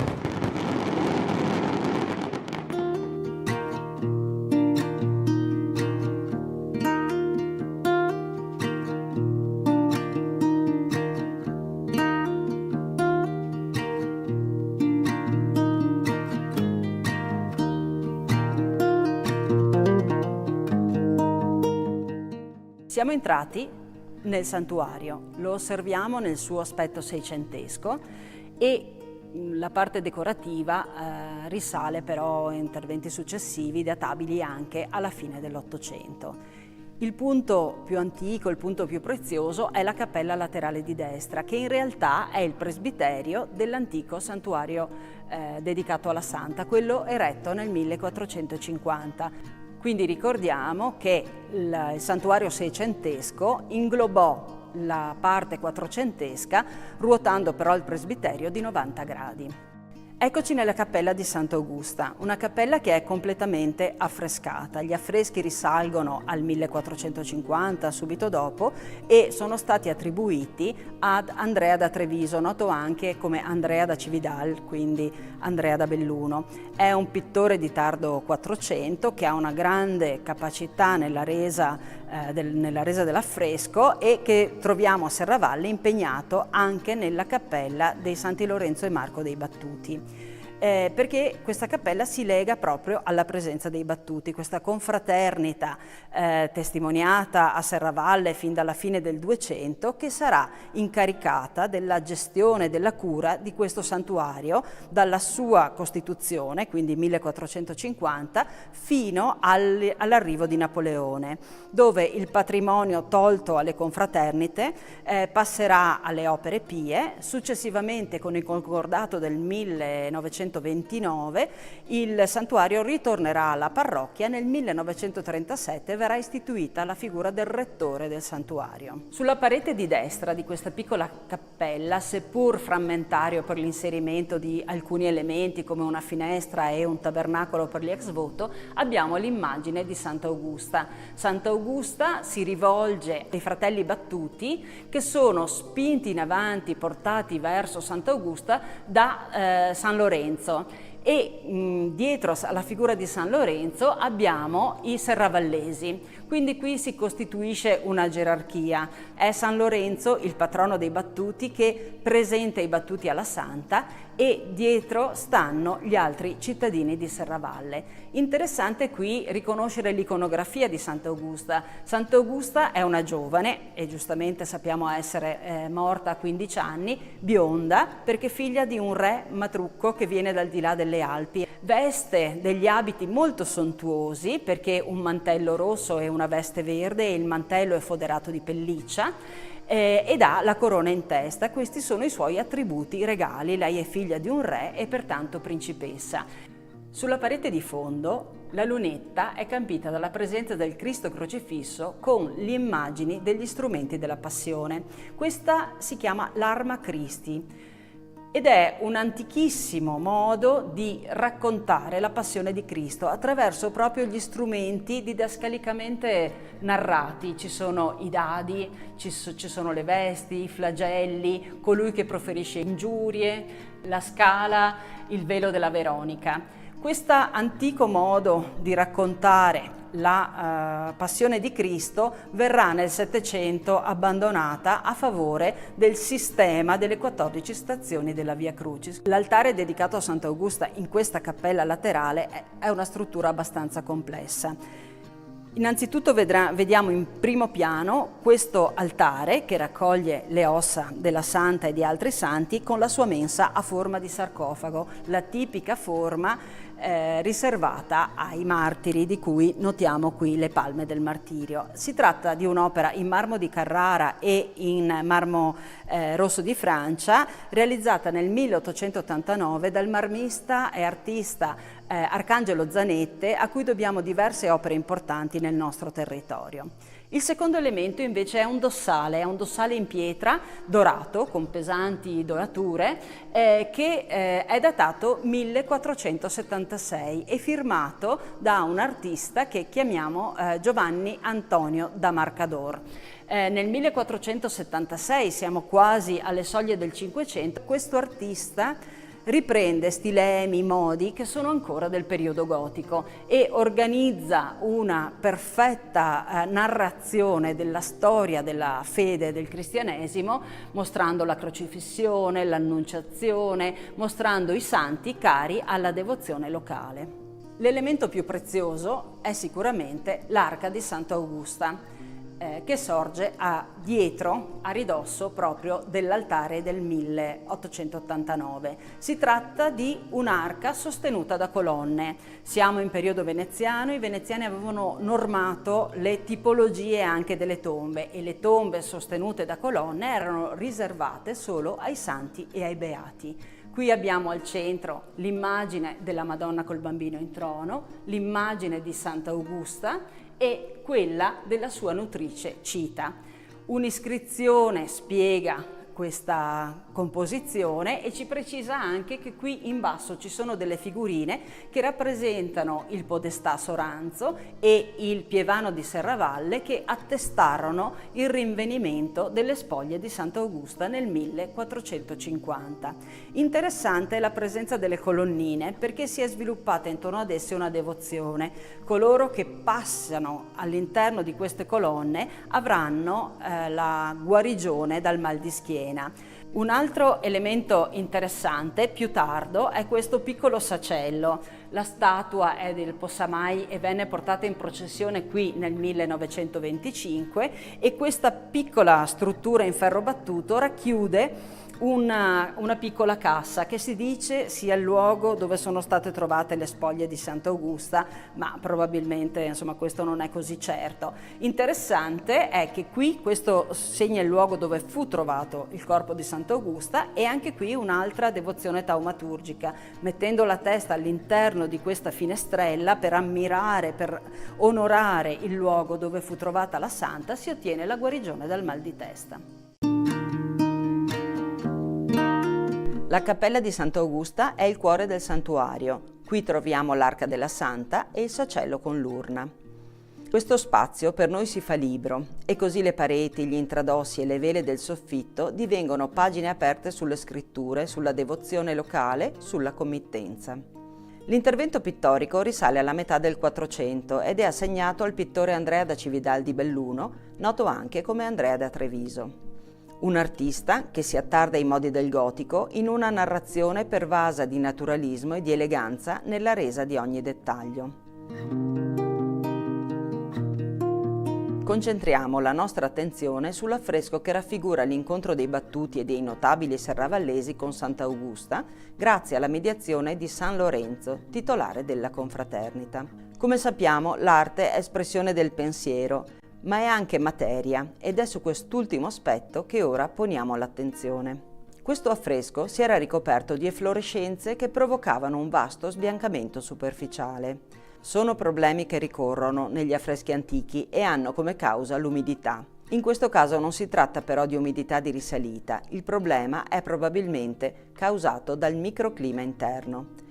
Piccolissime gocce d'acqua si posano sulla superficie come una rugiada, innescando poi reazioni chimiche e fisiche che compromettono la materia del dipinto e perciò la lettura dell'immagine. L'opera è stata salvata nel 2023 grazie ad un intervento di restauro manutentivo.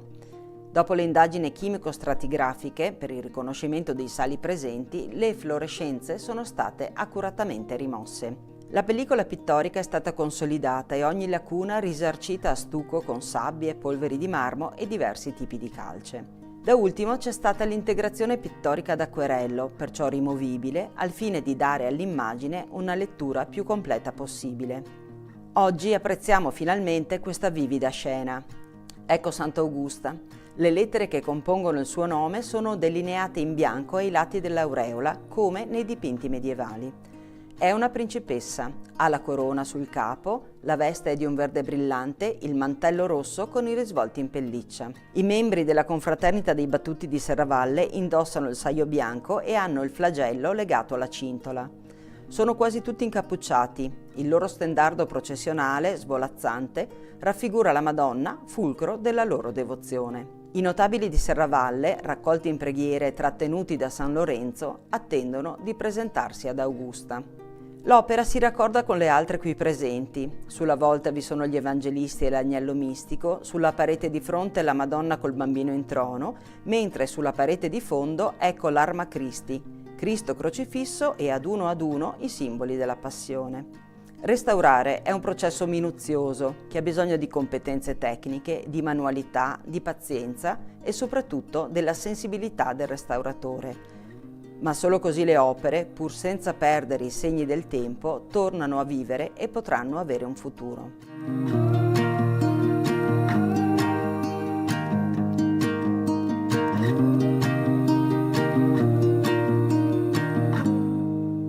A seguito della realizzazione della nuova chiesa all'indomani della peste, ruotata di 90 gradi rispetto alla precedente, viene realizzato il nuovo altare maggiore. Abbiamo la fortuna di avere ancora il documento che attesta il contratto tra la Scuola dei Battuti di Serravalle e Giovanni Battista dei Ghirlanduzzi, della famiglia degli intagliatori cenedesi, capaci di creare architetture, lignee straordinarie con finiture dorate e policrome. In questo caso l'altare simula il marmo e rappresenta uno degli esiti più straordinari di questa famiglia cenedese. A seguito della realizzazione del bellissimo altare policromo è stata realizzata poi la pala. La pala si deve a un artista di origine veneziana, Francesco Matteazzi, che all'indomani della peste manzoniana, dopo il 1630, si sposta a Serravalle. Francesco Matteazzi è un artista che lavora proprio a fianco dei Ghirlanduzzi, come era stato o era forse ancora Silvestro Arnosti, e realizza per questo altare naturalmente un'iconografia che ricordi celebri innanzitutto la Santa, naturalmente accompagnata da una Madonna in gloria con Gesù Bambino e a un altro santo importante, San Biagio, santo taumaturgico, del quale venne rinvenuta insieme ai resti di Sant'Augusta una reliquia, la reliquia del cranio. Sotto la Madonna in gloria col suo bambino, i due santi sono ai lati della pala, nella porzione inferiore, e Sant'Augusta già ci rappresenta alcune delle sue caratteristiche.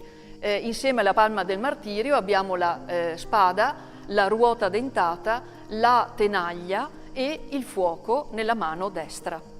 Fa da sfondo ai due santi una fortificazione che probabilmente nella mente, nei desideri dei committenti, i battuti, voleva ricordare la fortificazione di cui era costituito questo contesto, appunto il castello di Re Madrucco.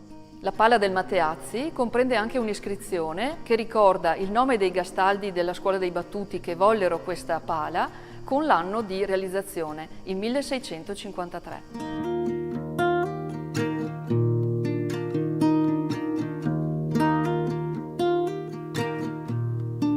All'interno del patrimonio storico-artistico di questa chiesa ci sono due manufatti molto particolari che oggi sembrano dei dipinti. In realtà non si tratta di dipinti, ma si tratta di due paliotti che provengono da due delle cappelle che abbiamo incontrato durante il nostro cammino. E si tratta di paliotti di altari realizzati in cuoio, i cosiddetti cuori d'oro, una contrazione in termini del termine cuoi d'oro. Dunque il supporto per questi paliotti è questo materiale, il cuoio, che veniva lavorato e poi decorato.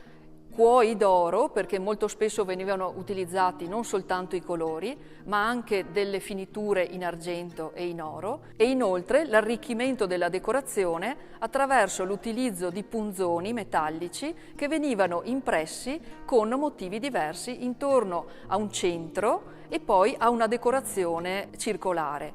La decorazione di questi paliotti è parlante e consiste solitamente in una decorazione laterale creata appunto con i mezzi di cui vi ho parlato e con un centro che solitamente celebra il santo a cui è dedicato l'altare rispettivo. In questi casi, nei due casi che abbiamo citato, abbiamo un San Sebastiano e un San Pietro che provengono appunto dalle cappelle rispettive.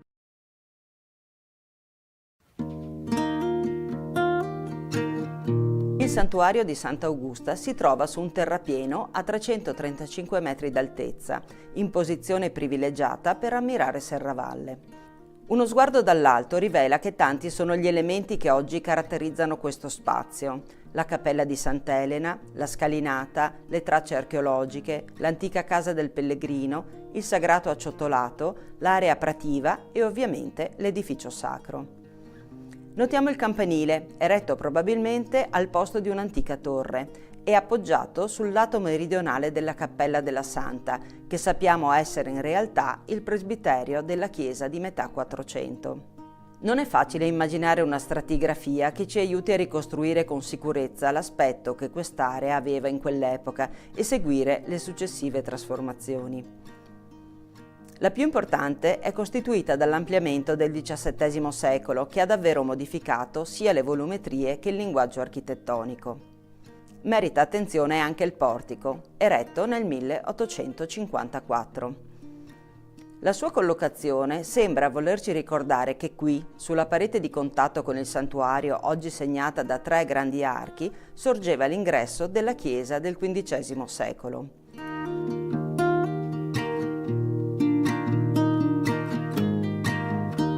Le forme ogivali, espressione del gusto neogotico che ebbe grande fortuna tra 800 e 900, evocano anche l'epoca in cui quel primo edificio era stato eretto. Un basso muretto, completato da pietre calcaree, lo delimita e sostiene le 10 colonnine in arenaria su cui si impostano gli archi con catene in ferro battuto. Vi troviamo paramenti murari intonacati, il soffitto in legno e la pavimentazione in grandi lastre di pietra della Secca estratta dal fianco destro del lago di Santa Croce. Tanti materiali, ciascuno con un proprio degrado e la necessità di specifiche azioni di restauro affinché l'intera architettura possa essere conservata, utilizzata, valorizzata. Gli intonaci esterni sono stati consolidati e pazientemente liberati dai microorganismi che li avevano attaccati e oggi le 3 facciate splendono. Un'adeguata pulizia è stata riservata agli elementi in arenaria, ripristinando anche la bocciardatura rovinata da scritte e incisioni. Una colonnina rischiava addirittura di perdere la propria funzionalità, ma oggi è solida e in grado di reggere i propri archi. I paramenti interni sono stati liberati dai tanti strati di pittura sovrapposti in più di 150 anni, recuperando le tinteggiature a calce e le semplici decorazioni originarie. Il ferro delle catene e il legno del soffitto hanno ricevuto appositi trattamenti. Qui c'è anche una vera da pozzo in pietra d'Istria, datata 1557. È un pregevole manufatto cilindrico con coronamento ottagonale, dotato di archetto in ferro per sostenere la carrucola. In quest'area non ci sono corsi d'acqua, ma l'acqua è indispensabile per il santuario e chi lo custodisce, come pure per i tanti pellegrini che qui sono giunti nel corso dei secoli. L'opera venne collocata davanti all'antico ingresso della chiesa. Non sappiamo quale fosse il suo originario contesto. Oggi è protetta dal portico che per i pellegrini e i camminatori non è solo il diaframma con il santuario quando la porta laterale viene aperta, ma è lo spazio armonioso dove concedersi una sosta di bellezza e serenità.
Cari amiche e cari amici, 4 passi qui sulla Tenda TV, vi stiamo accompagnando alla scoperta di alcuni luoghi particolarmente significativi del nostro territorio. La scorsa settimana vi abbiamo portato al santuario di Sant'Augusta, luogo molto caro ai vittoriesi, ma il racconto non è ancora del tutto finito. Do il benvenuto come sempre a Silvia Bevilacqua, storica dell'arte, che è qui nei nostri studi e ci sta portando a braccetto in questi 4 passi, che inizialmente erano 4 passi, ma adesso ne abbiamo fatti tanti di passi. Siamo partiti da Revine, siamo andati a Manzana, poi ancora a Sant'Andrea e adesso siamo nella zona nord di Vittorio Veneto. Silvia, oggi che cosa vedremo? Oggi vedremo in qualche modo la discesa dal santuario di Sant'Augusta, la discesa nel versante diciamo nord-ovest, quindi quel percorso che dal piazzale, diciamo da quello che era il segno dell'antico oppidum dove sorge il santuario di Sant'Augusta, discende verso Santa Giustina. La prima tappa, il primo qualche minuto viene dedicato a ciò che si vede da Sant'Augusta, perché questo è molto importante. Questo certo noi lo ricordiamo come il luogo dove è vissuta, è stata martirizzata Sant'Augusta, ma era comunque un fortilizio del tardo antico, quando l'impero romano così vasto chiede aiuto a dei generali, a delle maestranze diciamo militari per difendere il proprio territorio. E capiamo perché qui nasce un fortilizio, perché da qui si vede tutto il territorio, quindi un esercito che nel V-VI secolo si muoveva nella pianura veneta veniva sicuramente visto da qui. Non solo, qui possiamo anche ammirare quella straordinaria modellazione che è avvenuta del territorio nei tempi evidentemente molto più antichi, quando gli antichi ghiacciai hanno plasmato il territorio, ci mostra lo spazio, l'ampiezza di questa lingua del ghiacciaio che si è fermata, lasciandoci le colline di Castello Roganzuolo, Colle Umberto, San Martino di Colle Umberto, ma anche i fianchi, quindi potremmo dire la zona di Carpesica e la zona di Cappella Maggiore, Anzano e verso l'attuale Friuli. Quindi capiamo la geologia di un luogo, da un lato dove si è fermata la lingua e dall'altra parte dove è scesa, quindi sia lungo la Val Apisina e poi quella parte che ha con il suo peso sciogliendosi ha creato i laghi di Revine, fermandosi sulla collina di Gai, creando la collina di Gai. E questo è il primo sguardo, perché chi sale a Sant'Augusta lo fa certo molti per devozione, ma molti lo fanno anche giustamente per salute, per andare in un posto molto bello, attività fisica, il corpore sano serve sempre, e per guardare, ammirare, elevare lo sguardo davvero rispetto magari alla nostra quotidianità fatta di corsa. Le altre tappe in realtà sono tre chiese, quindi abbiamo scendendo la chiesa di San Vincenzo Ferrer, un piccolo sacello, dove all'interno era conservata una bella pala di Pietro Paietta, e poi conserva anche la memoria della famiglia Saler, quindi di padre Saler, uno di quelli che è morto nel bombardamento del 45 di via Caprera. Scendendo ancora arriviamo alla Madonna del Rosario, si trova a pochi passi dalla piazza di Santa Giustina, dove all'interno c'è una pala di Bepi Modolo, quindi ha un segno del sacro molto importante. L'ultima tappa è la chiesa di Santa Giustina, la sua lunga storia che viene sintetizzata e gli elementi artistici che sono un tesoro straordinario della nostra città. Ricordiamo solo che non solo la pala del Contarini, il soffitto, tutti gli elementi lapidei, ma soprattutto il monumento caminese, che è uno dei monumenti gotici più importanti, non di Vittorio, non del Veneto, ma dell'Italia intera, e mai valorizzato abbastanza. Con questo pochi secondi nel video vorremmo invitare tutti a soffermarsi davanti a questa opera straordinaria.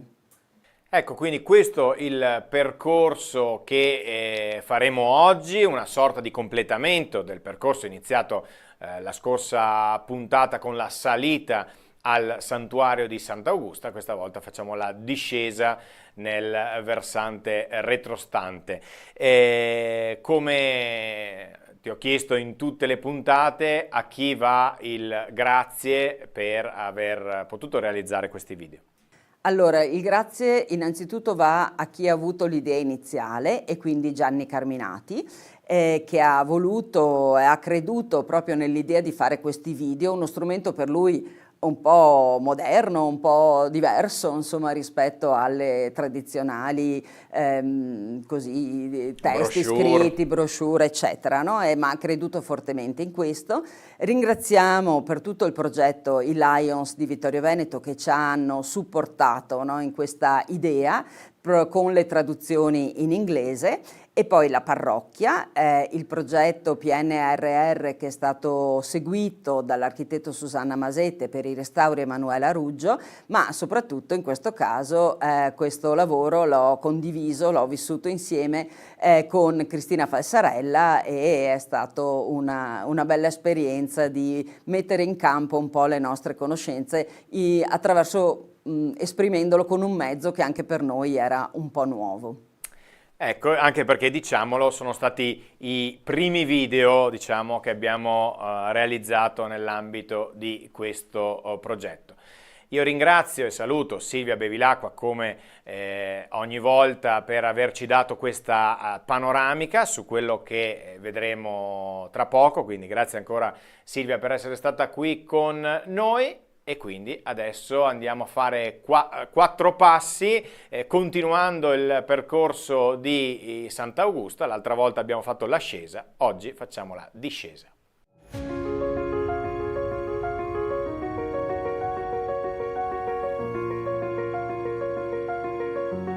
Dalla balza su cui sorge il santuario di Sant'Augusta, il nostro sguardo abbraccia un vastissimo territorio. Vi riconosciamo le impronte dell'uomo, segni della vita e della volontà di lasciare bellezza. Imbocchiamo con lo sguardo la Val Lapisina, oggi caratterizzata da un'importante viabilità e dalle storiche centrali idroelettriche. Scorgiamo i borghi sul Visentin, memoria della vita dura di un tempo su quei ripidi crinali. Ecco il santuario di San Francesco di Paola e i paesi che si susseguono nella vallata. Scorgiamo poi con Alti, uno dei tanti borghi agricoli che circondano Vittorio Veneto.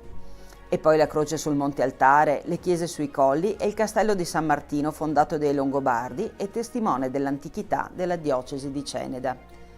La città si distende sulla pianura e la sua lunga storia è racchiusa in palazzi, opifici, chiese, come la pieve di Sant'Andrea. Il paesaggio è il frutto dell'azione dell'uomo che interviene sulle straordinarie forze della natura. Immaginiamo allora di togliere l'impronta dell'uomo e guardare con occhi geologici questo panorama. Le prealpi ci proteggono le spalle. Da un lato la lunga dorsale che culmina sul Visentin a quasi 1800 metri, dall'altro il massiccio del Pizzoc 200 metri più basso, sono esito del sollevamento alpino iniziato 50 milioni di anni fa e ancora in atto. Tra loro c'è la citata Val Lapisina. La sua sezione a U attesta che è stata modellata dal ghiaccio e dall'acqua, di cui passava un ramo del ghiacciaio che chiamiamo del Piave e che 10.000 anni fa, quindi in tempi molto recenti rispetto alla scala temporale che stiamo utilizzando, è stato deviato verso Belluno dalla grande frana del Fadalto. La stretta di Serravalle aveva costretto quella massa di ghiaccio e acqua a fare un'altra curva verso ovest, modellando la vallata e creando una vasta depressione che, allo scioglimento, ha creato un grande specchio d'acqua di cui resta traccia nei laghi di Revinelago e Tarzo. Tra le prealpi e la pianura notiamo un susseguirsi di colline ordinatamente allineate. Sono costituite dai depositi delle erosioni dolomitiche prealpine, iniziate 50 milioni di anni fa, che sono poi stati spinti verso l'alto e ordinatamente ripiegati. Lo sguardo ora si spinge sulla pianura alluvionale trevigiana e vi riconosciamo con chiarezza la forma impressa dal ghiacciaio che, superata la stretta di Serravalle, scende e scava, ma poi si scioglie creando un anfiteatro morenico. I rilievi sono costituiti da materiale eterogeneo provenienti dalle valli alpine attraversate dal ghiacciaio. Anzano e Cappella Maggiore a est, Carpesica, Scomigo e Liano a ovest sorgono sui fianchi di quel ghiacciaio, mentre San Martino, Colle Umberto e anche Castello Roganzuolo indicano la linea frontale. Il ghiaccio è arrivato fin là.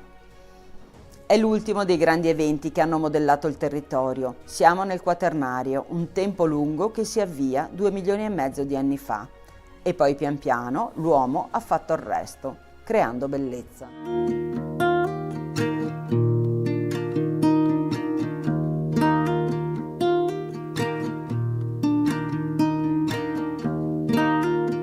Uno dei percorsi più antichi per raggiungere il santuario di Sant'Augusta è quello che parte dalla chiesa di Santa Giustina.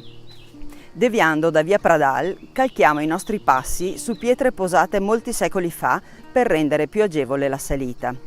Il rimboschimento rende oggi difficile riconoscere i prati che venivano falciati per ricavarne un po' di foraggio, ma i muretti a secco, un borgo, un ricovero sono testimoni della vita di un tempo.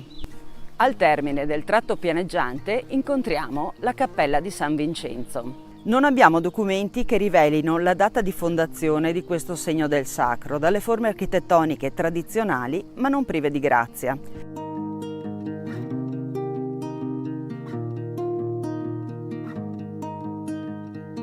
Entriamo nella cappella e scopriamo che questo è un luogo anche delle memorie familiari. Questa cappella apparteneva alla famiglia di Giuseppe De Nardi, detto Iona, estintasi alla metà del Novecento.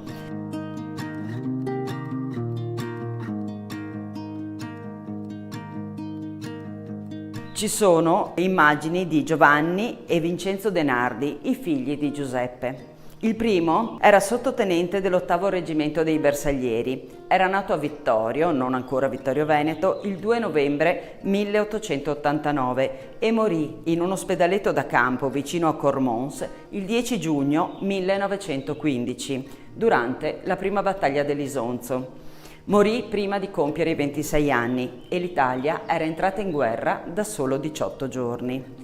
Un'altra immagine ci mostra padre Raffaele Saler, che morì nel bombardamento di Via Caprera del 1945.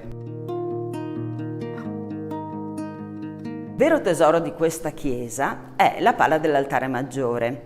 Raffigura la Madonna col Bambino in gloria e 2 santi, Sant'Augusta e San Vincenzo Ferrer. Sant'Augusta è posta di spalle, indossa un bellissimo mantello bianco sulla veste dorata, ha la corona, segno della sua regalità, in mano tiene un ramo di palma e dei gigli, simboli del martirio e della sua purezza. In basso notiamo una bellissima immagine molto particolareggiata del santuario di Sant'Augusta, di una cappella e della torre che precede la scalinata di Sant'Augusta. Questa descrizione è uno degli attributi di Sant'Augusta che ci permettono di identificare la santa. Più in alto troviamo San Vincenzo Ferrer, spesso è confuso con San Domenico, santo con cui condivide l'appartenenza all'ordine domenicano e perciò l'abito, la veste bianca e il mantello nero. Ma quello che lo precisa sono 2 attributi, il fuoco sopra la testa e soprattutto quella tromba che esce dalle nubi, simbolo delle predicazioni davvero apocalittiche che questo santo, nato a Valencia nel 1350, ha fatto nel corso della sua vita. È un santo che ricordiamo perché fu molto attivo nelle predicazioni per ricomporre lo scisma d'Occidente, quella diatriba tra le chiese di Avignone e di Roma che tenne separata la chiesa per 40 anni. Questo dipinto è opera di Elio Casagrande, un pittore vittoriese, ma in realtà si tratta della copia di una seconda produzione di un'opera di Pietro Paietta che attualmente è esposta alla Galleria Civica Vittorio Emanuele II a Vittorio Veneto. Pietro Pajetta è uno dei cantori del nostro Ottocento, attivo tra Ottocento e Novecento, sia nella pittura di genere, è stato capace di rendere il gusto, la memoria della vita contadina di un tempo e fu attivo anche nell'arte sacra, dipingendo dei grandiosi soffitti nelle nostre chiese e anche delle pale d'altare dalla particolare intensità.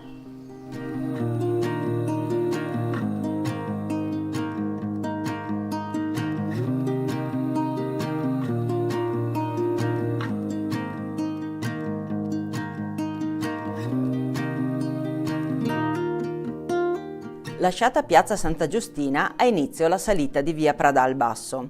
Basta percorrere un centinaio di metri per raggiungere la Cappella del Rosario, meta ancora oggi di processioni e luogo di preghiera. Il grazioso edificio sacro risale ai primi del Novecento ed è stato oggetto di un importante restauro nel 1975. I toni caldi della pietra si sposano con le finiture ad intonaco color cociopesto. Il portale d'ingresso è delimitato da un cancello in ferro battuto in stile Liberty che permette di scorgere in ogni momento la pala d'altare. Questa è una delicata immagine della Madonna in trono con Gesù bambino in braccio, in dialogo con una comunità variegata, giovani donne, una madre con un neonato tra le braccia, un anziano inginocchiato.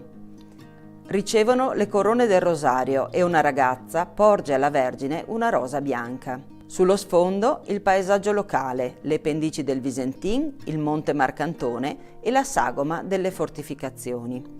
Il dipinto reca la firma del pittore Giuseppe Modolo. Questo artista nasce a Mareno di Piave nel 1913, ma la sua famiglia si trasferisce a Santa Lucia di Piave quando lui ha 9 anni. È il parroco, Monsignor Vittorio Morando, ad affidarlo allo scultore Riccardo Granzotto, noto come Fra Claudio e proclamato beato nel 1994. Questo artista lo seguirà fino al 1933. Con lui studia storia dell'arte, in particolare il Cinquecento veneto, si esercita nella prospettiva e nel disegno. Nel frattempo frequenta la scuola d'arti e mestieri di Conegliano. Nel 1958 si trasferisce con la moglie Rina e i 5 figli a Creazzo, nel Vicentino, ma continua a lavorare soprattutto come frescante in Friuli, nel Trevigiano e nelle numerose chiese della diocesi di Vittorio Veneto. Questo dipinto ben rappresenta la poetica dell'essenzialità e dell'immediatezza del Modolo. Depura via via l'immagine sacra da qualsiasi inserimento superfluo, sia esso storico o naturale, per offrire in modo efficace una comunicazione diretta con le verità della fede. Ciò avviene anche in termini formali, mediante la riduzione della gamma cromatica in pochi colori puri, stesi a campiture geometrizzanti. Essenziali sono anche le linee della composizione, che convergono sulla gestualità per precisare le emozioni dei personaggi.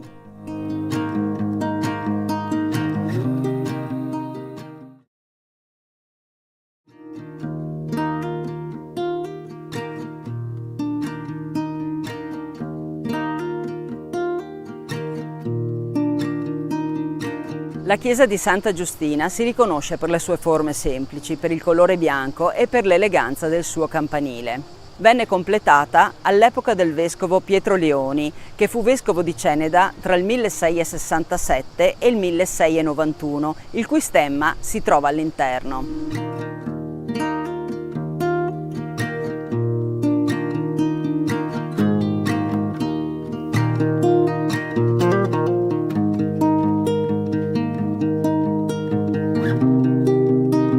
La massiccia cantoria lignea, gli stalli del coro, il pulpito e soprattutto le partizioni a stucco del soffitto ci dicono che questo è stato un convento che non mancava di raffinatezza e di eleganza.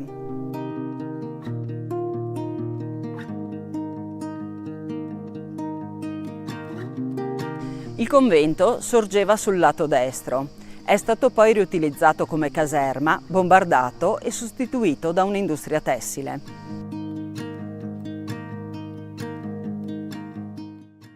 Il soggetto della pala d'altare ci conferma la dedicazione di questa chiesa a Santa Giustina, raffigurata qui in gloria. Ai suoi piedi ci sono le figure di Sant'Agostino e di sua madre Santa Monica. In questo modo abbiamo la conferma che questo monastero era agostiniano. L'opera è di Giovanni Contarini, un pittore veneziano, risale al 1602 e venne collocata in questa chiesa grazie all'intermediazione di Minuccio Minucci, arcivescovo di Zara. Lo stesso soggetto della pala d'altare è ripreso anche nel grandioso soffitto di metà Settecento che occupa la parte centrale dell'aula. Il monumento a Guido Casoni, importante poeta e uomo di legge serravallese, ci dice quanto la chiesa di Santa Giustina sia stata un luogo per conservare le memorie storiche dell'intera città. Altre lapidi presenti sulle pareti di questa chiesa ci raccontano invece la nobiltà delle fanciulle che qui si fecero monache. Ma la prima citazione di questa chiesa risale addirittura al 1170, quando Sofia da Colfosco fa una donazione ai monaci dell'abbazia di Follina. Nel 1228 poi gli stessi monaci doneranno questa chiesa, chiamata Santa Giustina de Runchis, a ricordare che si trovava in un luogo da disboscare, al vescovo di Ceneda. In questo momento si passa dai benedettini agli agostiniani e soprattutto la chiesa entra definitivamente nell'orbita dei Caminesi, i potenti signori di Serravalle. Ecco perché al suo interno troviamo il monumento funebre a Rizzardo VI da Camino, morto nel 1335, l'ultimo dei Caminesi di Sopra.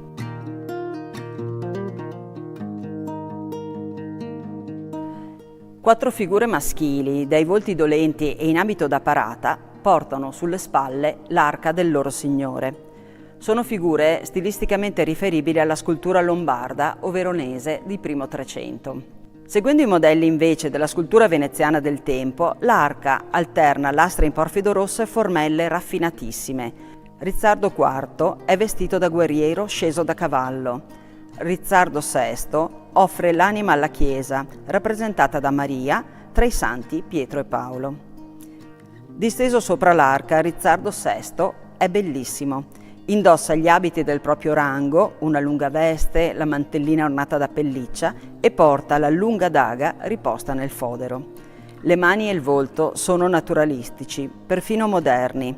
Sono confrontabili con le opere di Giovanni Pisano o di Marco Romano e per questo il monumento caminese risulta una delle opere più importanti del gotico italiano.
Tempo di estate, tempo di vacanza, tempo di attività più divertenti per i nostri ragazzi, per i giovani. Ritorno ancora a questa puntata della nostra rubrica A Tutto Grest. Oggi ci troviamo nell'oratorio Don Bosco di Mareno di Piave. Andiamo a conoscere questa nuova realtà, questa realtà del Grest parrocchiale che vuole animare la vita della parrocchia nel periodo di luglio, un tempo in cui gli animatori possono mettersi a disposizione per le attività, per i giochi, per i ragazzi, un tempo dove i partecipanti, i bambini possono passare delle ore insieme. È un tempo in cui la comunità ritrova la bellezza di ritrovarsi insieme, di vivere dei momenti di condivisione, di gioia, che dicono di una chiesa che è ancora viva, di una chiesa che soprattutto d'estate mostra tutta la sua vivacità e il suo entusiasmo. Andiamo a vedere con le attività del Grest, a conoscere i protagonisti di questa esperienza. Spero, cerco, cos'è l'essenziale per me. Aurora è una dei responsabili del Grest qui di Mareno di Piave. Aurora, raccontaci come è organizzata la giornata di attività di Grest qui a Mareno. Ciao, buongiorno a tutti. Allora, il Grest inizia alle 3 del pomeriggio, abbiamo circa 40 minuti di introduzione in cui parliamo del tema e del momento di preghiera formativo con i ragazzi. Il tema dell'anno è il Piccolo Principe, quindi abbiamo intervistato vari personaggi della comunità chiedendo a loro che cos'è l'essenziale che è invisibile agli occhi, quindi sia persone laiche che di chiesa che hanno avuto vite diverse. Finito questo abbiamo le attività, dividiamo le medie dalle elementari e però entrambi svolgono le stesse attività in giorni differenti. Quest'anno abbiamo deciso di creare una scatola che sarà una scatola ricordo di quello che si porteranno a casa da questo Grest. All'interno verrà messo un sasso come segno di forza, di importanza, di solidità, una rosa proprio legata al Piccolo Principe e dei braccialetti fatti a mano per creare il legame che c'è col Piccolo Principe con la volpe, la rosa e il suo mondo e alla fine un portachiave. Questo verso le 5 pausa, merenda e poi i giochi fino alle 6 dove poi si conclude e arrivano i genitori a prenderli. Aurora, cosa si prova a organizzare il Grest, a lavorare con gli animatori e poi anche sicuramente cosa si prova a vedere il risultato, poi la presenza dei ragazzi, insomma la loro gioia e il loro ritorno per quello che fate? Beh, intanto è emozionante e è gratificante soprattutto perché è bello vederli qui correre, giocare, felici e con la speranza che si portino a casa qualcosa non solo a livello poi pratico e materiale, ma anche magari di amicizie e di legami. È bello quando esci e ti riconoscono e ti chiedono come stai, è bello, è una soddisfazione. È difficile, è impegnativo, ci vuole tanto lavoro, però dà grande gratificazione. Antonella, a te chiediamo come sta andando il Grest qui a Mareno di Piave. Diciamo che sono pochi giorni che è iniziato, però la preparazione logicamente è iniziata tempo fa con il percorso fatto agli animatori. Gli animatori sono giovani ma sono bravi, nel senso sanno tenere bene anche i ragazzini e per quanto riguarda i bambini si sa, i ragazzi sono ragazzi e quindi hanno la loro vivacità, però sta andando bene. All'inizio del Grest ogni volta la giornata si apre con un momento tutti insieme in salone. Ecco, che tema state portando avanti? Com'è che organizzate questo momento per i bambini?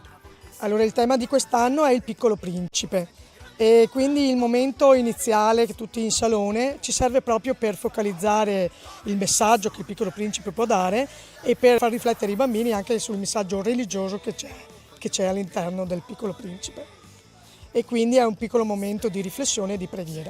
Nel Grest, oltre ai momenti diciamo così tradizionali della preghiera, dei laboratori e anche dei giochi, fate anche qualche gita. Le gite in programma sono a Vidor, e poi a Nervesa e classica ormai da decenni, annuale, quest'estate.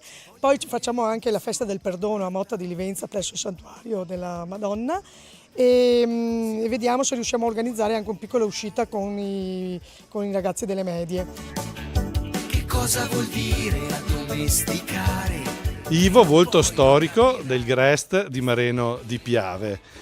Il GREST è un'esperienza importante soprattutto anche per i ragazzi, immagino gli animatori che si impegnano durante l'estate per questa esperienza. Come vi organizzate con loro? Fate dei percorsi di formazione? Com'è la loro preparazione a questa esperienza estiva? Allora, durante l'anno la parrocchia offre il gruppo giovani il lunedì dalle 8:30 circa fino a quando si finisce, dipende anche dai temi, dalle attività che si propongono. Però ovviamente per il GREST facciamo qualcosa di più mirato, anche perché i temi variano ogni anno.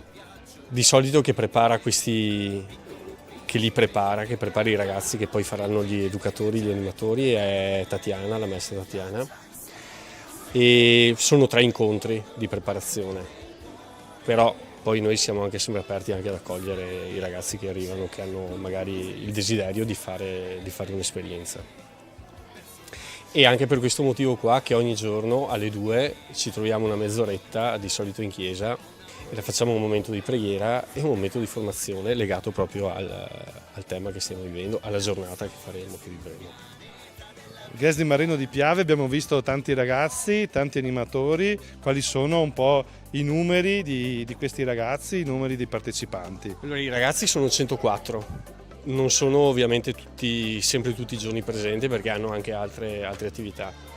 Gli animatori sono 27 con noi grandi e sì, questi i numeri.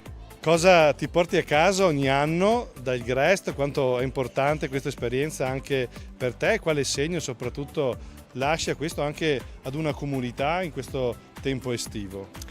Una volta quando ero più giovane magari dicevo che il GREST serviva fin là, era un'esperienza estiva, un po' come una storia estiva. E invece no, il GREST può essere un'occasione valida per incontrare genitori, ragazzi che non si vedono durante l'anno e un'occasione opportuna per seminare bene, fare del bene, anche evangelizzare se serve.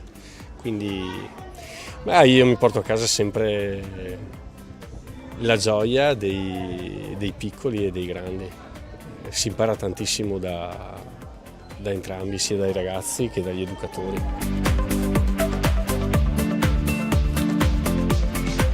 Alberto, il GREST di Marino di Piave. Perché venire al GREST? Perché è un modo per divertirsi e stare insieme ad amici. Ho visto che molti di voi hanno addosso delle fascette, dei nastri colorati. Come mai? Perché sono segno della nostra squadra. Voi animatori siete tra i protagonisti di questo GREST. Alison, come sta andando questa esperienza? Allora, i primi giorni sono cominciati bene, devo dire, i bambini sono energici come sempre ed è bello apprezzare questa loro dinamicità e stanno mettendo alla prova anche noi animatori che aiutandoci riusciamo a gestirli comunque. Melissa, come sta andando per te invece questa esperienza? Dai, anche per me è andata bene, i primi giorni sì sono sempre un po' difficili, i bambini hanno bisogno di un po' di tempo per ambientarsi, quelli nuovi che fanno GREST per la prima volta o ambientarsi anche nella squadra perché hanno tanta gente che non conoscono ma anche tanti amici in realtà. Il primo giorno di solito facciamo sempre un grande gioco, mi pare sia andato tutto bene, da ieri siamo partiti invece con i laboratori, ci sono sempre un po' di difficoltà ovviamente nella gestione e l'organizzazione certo di tutto quanto, però posso dire che in generale sta andando tutto bene per adesso. Perché una giovane dovrebbe passare un mese della propria estate a fare l'animatrice? Nel mio caso trovo bello fare l'animatrice per rendermi utile e spendere il mio tempo per gli altri e renderlo fruttuoso, anche se appunto è volontariato, nessuno ci ha costretto a stare qua, è bello poter condividere questa esperienza sia con altri ragazzi della mia età che con altri bambini e scoprire anche magari nuovi lati di me. Per te, Melissa? Anche io posso dire un po' la stessa cosa, diciamo, è sempre bello mettersi a disposizione sia per i bambini sia anche per gli altri animatori. Io e Alison ormai siamo qua da un po' di anni, siamo una tra le più grandi e è bello passare tempo sia con gli altri animatori, vedere in quanti i ragazzi si mettono a disposizione per questo periodo di luglio per fare il GREST e passare il tempo anche con i bambini. Per loro infatti siamo figure di riferimento, quindi non siamo qua solamente per guardarli e tenerli al GREST, gesto ma anche per insegnare, quindi è proprio una cosa dal quale noi stessi anche possiamo imparare qualcosa, perché i bambini si imparano da noi ma noi anche possiamo imparare dai bambini. A voi domando che cosa c'è di bello al Grest di Mareno. I giochi che si organizzano molto, cioè sono preparati.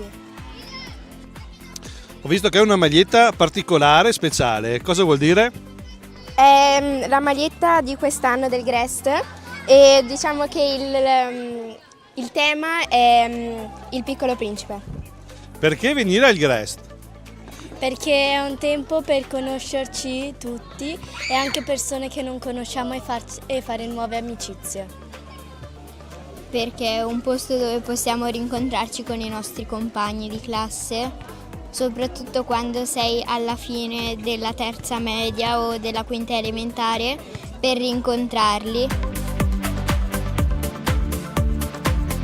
Daphne, hai questa bellissima scatola che avete preparato, a che cosa serve? Per mettere dentro delle cose che faremo nei prossimi giorni.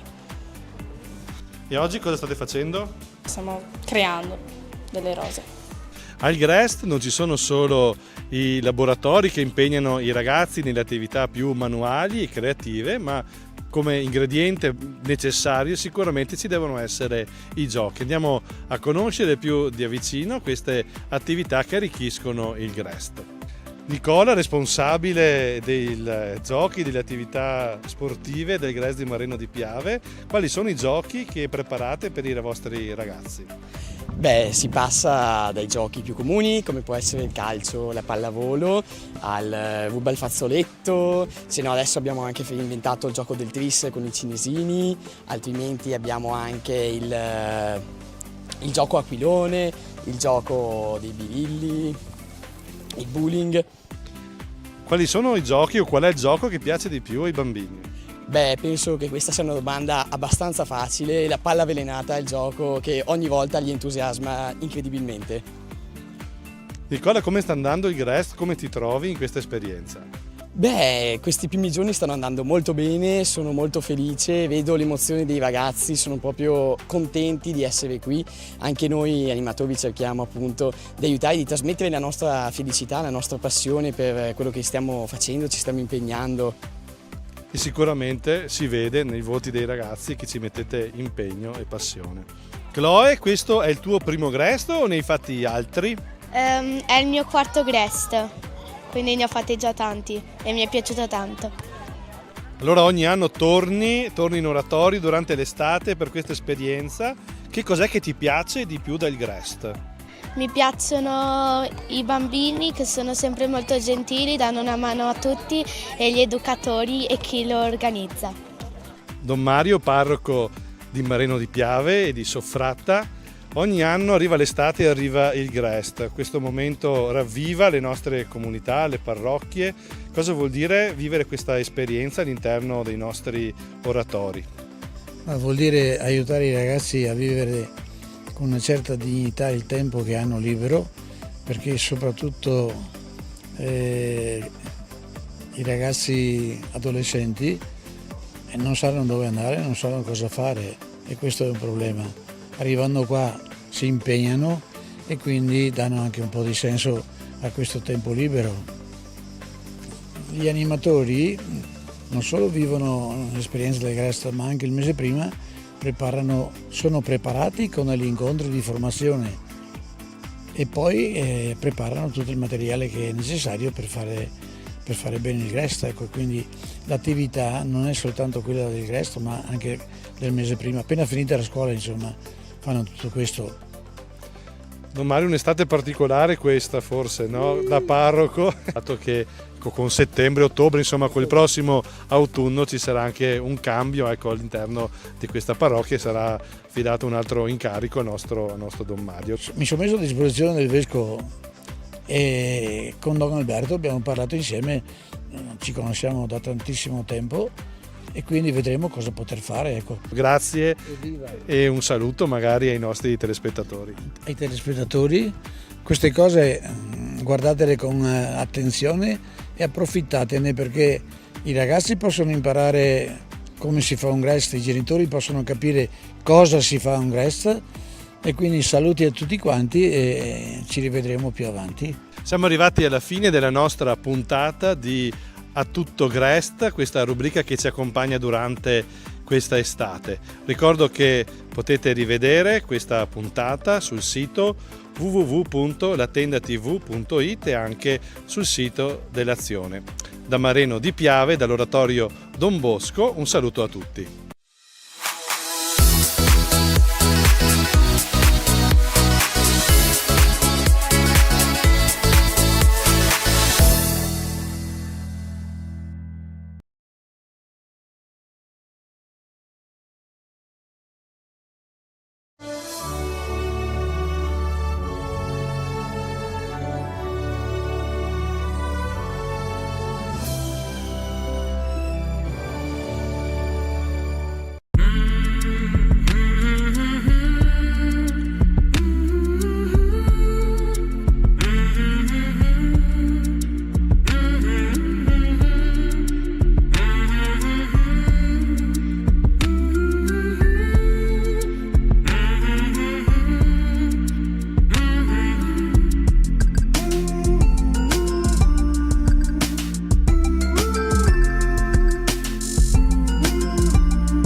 Si va, alziamo le mani, senti l'energia, muoviamo le braccia, 1, 2, 3, Carissimi, ben ritrovati in questa nuova puntata di A Tutto GREST, la rubrica nata per raccontare le esperienze estive nelle nostre parrocchie, nelle nostre comunità, in modo particolare appunto i GREST estivi che raccolgono negli oratori ragazzi, giovani, adulti per un'esperienza condivisa di festa e di gioco e di divertimento. Oggi la nostra puntata è speciale perché non siamo all'interno di un oratorio, bensì ci troviamo all'Isola dei Morti, dove le parrocchie dell'unità pastorale, le Grazie di Vidor, stanno passando un momento di insieme, di incontro e di gioco. Ma andiamo a conoscere questa esperienza, andiamo a conoscere i protagonisti e a vedere le immagini di questa giornata così speciale.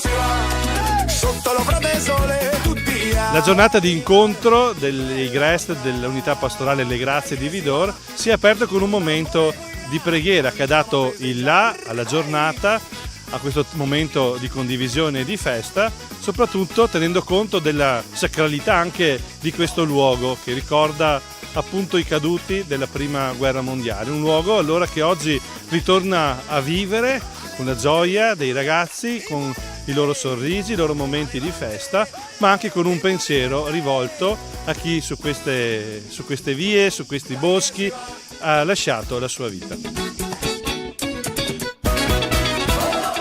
Don Walter, parroco dell'unità pastorale di Vidor, vero?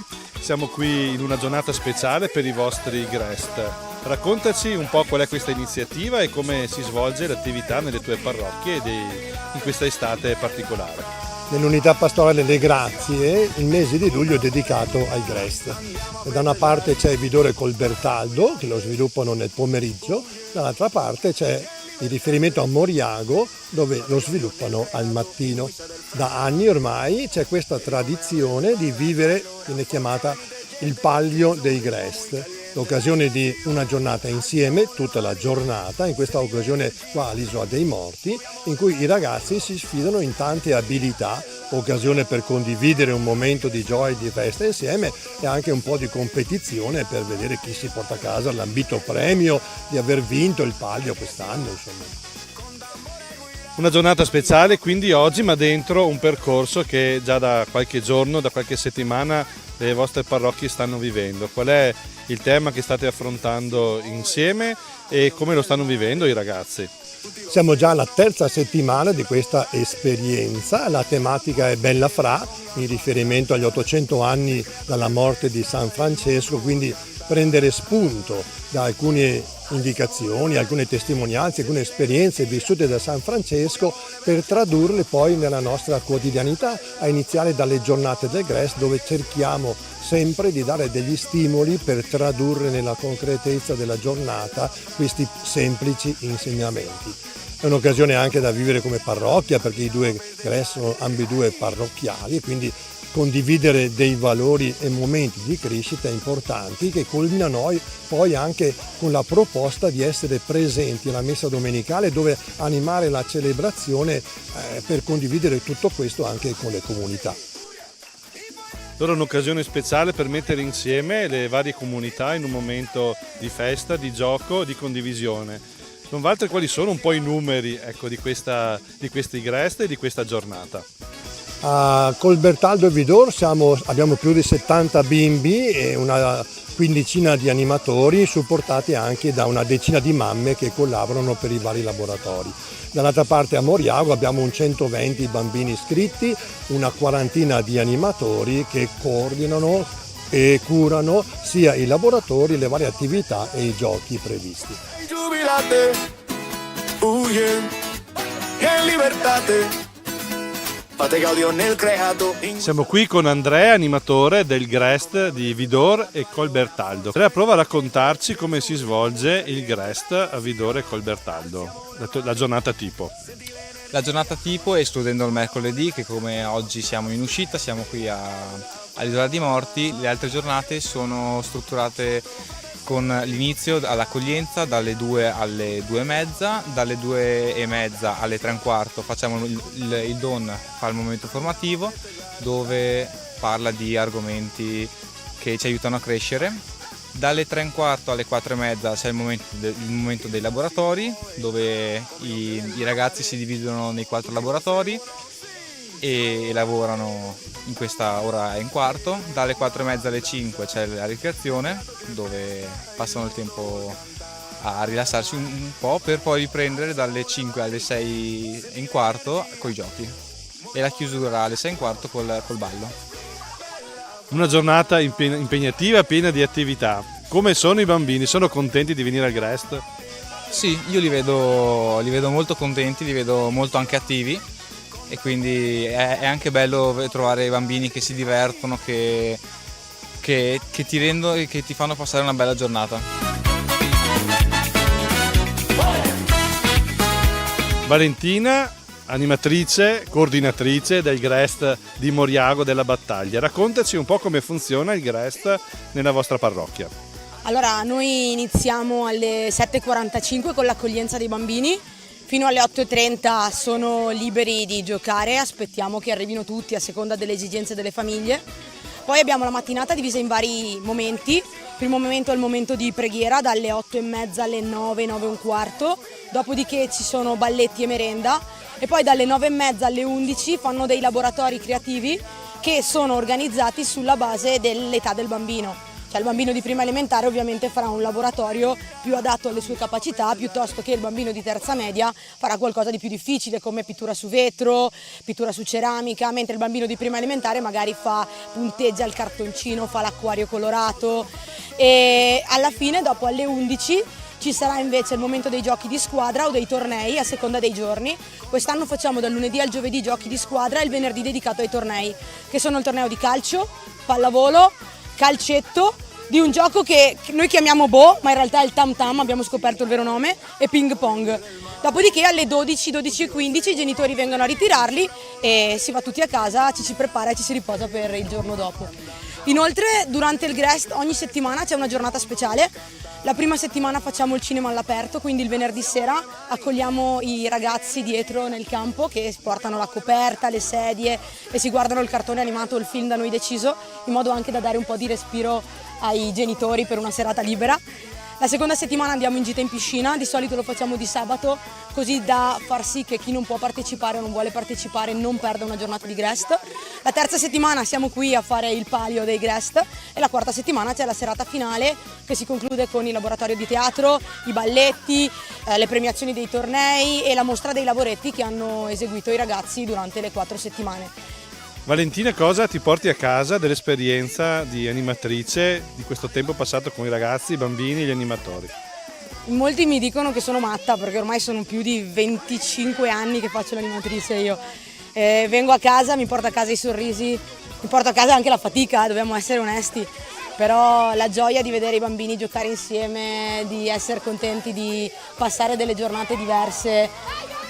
Gioia, tanta gioia di solito, tanta fatica insieme a tanta gioia. E poi devo essere onesta, è bello anche vedere che ci sono degli animatori giovani, quindi di 15-16 anni, che sono lì e passano le loro mattine e anche i loro pomeriggi spesso ad aiutare, che forse è più difficile coinvolgere gli adolescenti che i bambini piccoli.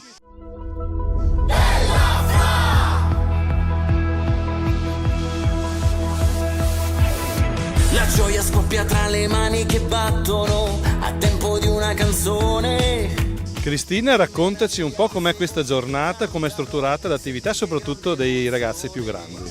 Allora, per i ragazzi più grandi abbiamo pensato di fare un gioco nel quale devono trovare gli animatori che sono nascosti e hanno un fischietto. Con il fischietto devono farsi trovare, esatto, però nell'ordine giusto. Quindi seguendo la storia di San Francesco devono trovare i vari animatori fino ad arrivare al disegno di San Francesco che è nascosto ovviamente nella chiesa qui all'Isola dei Morti. Cosa vi piace di questa giornata del Palio?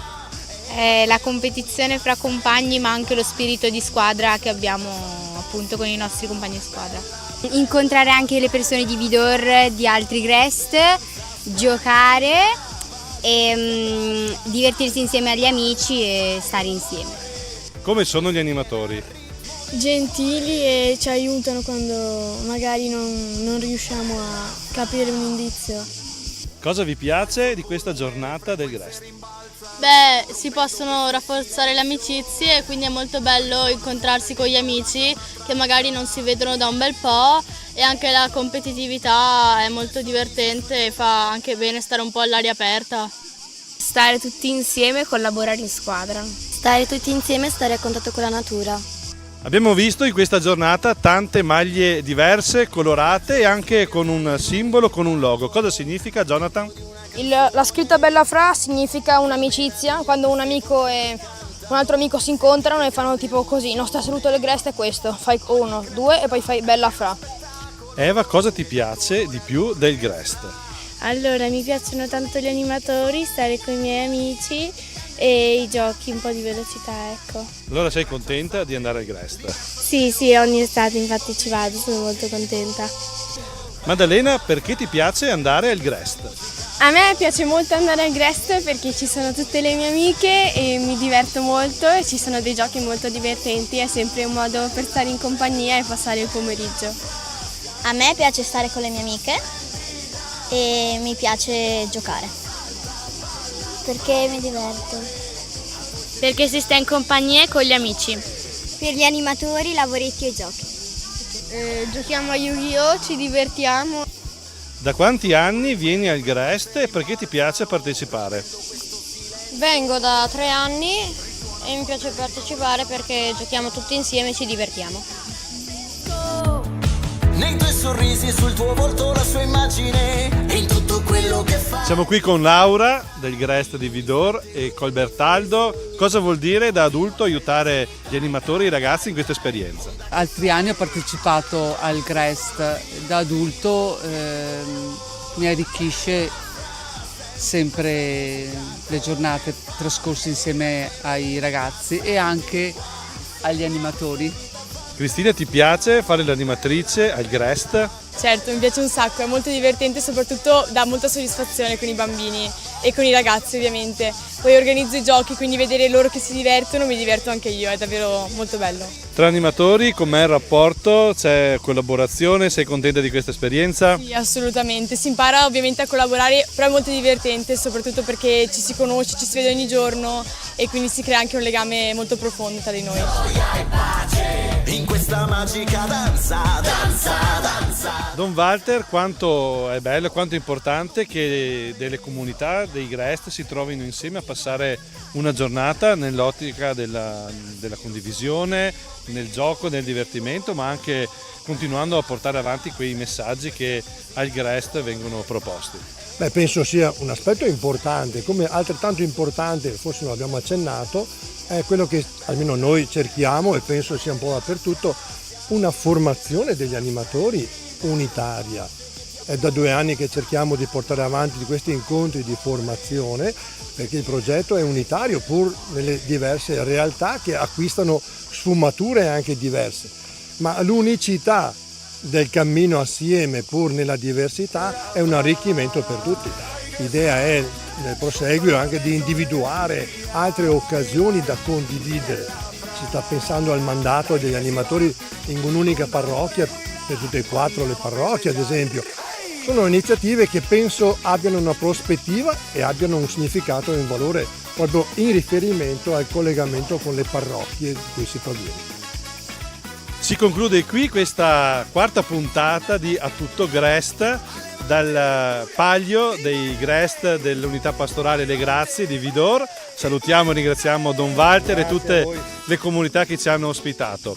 Si conclude qui anche questo nostro primo percorso di A Tutto Grest.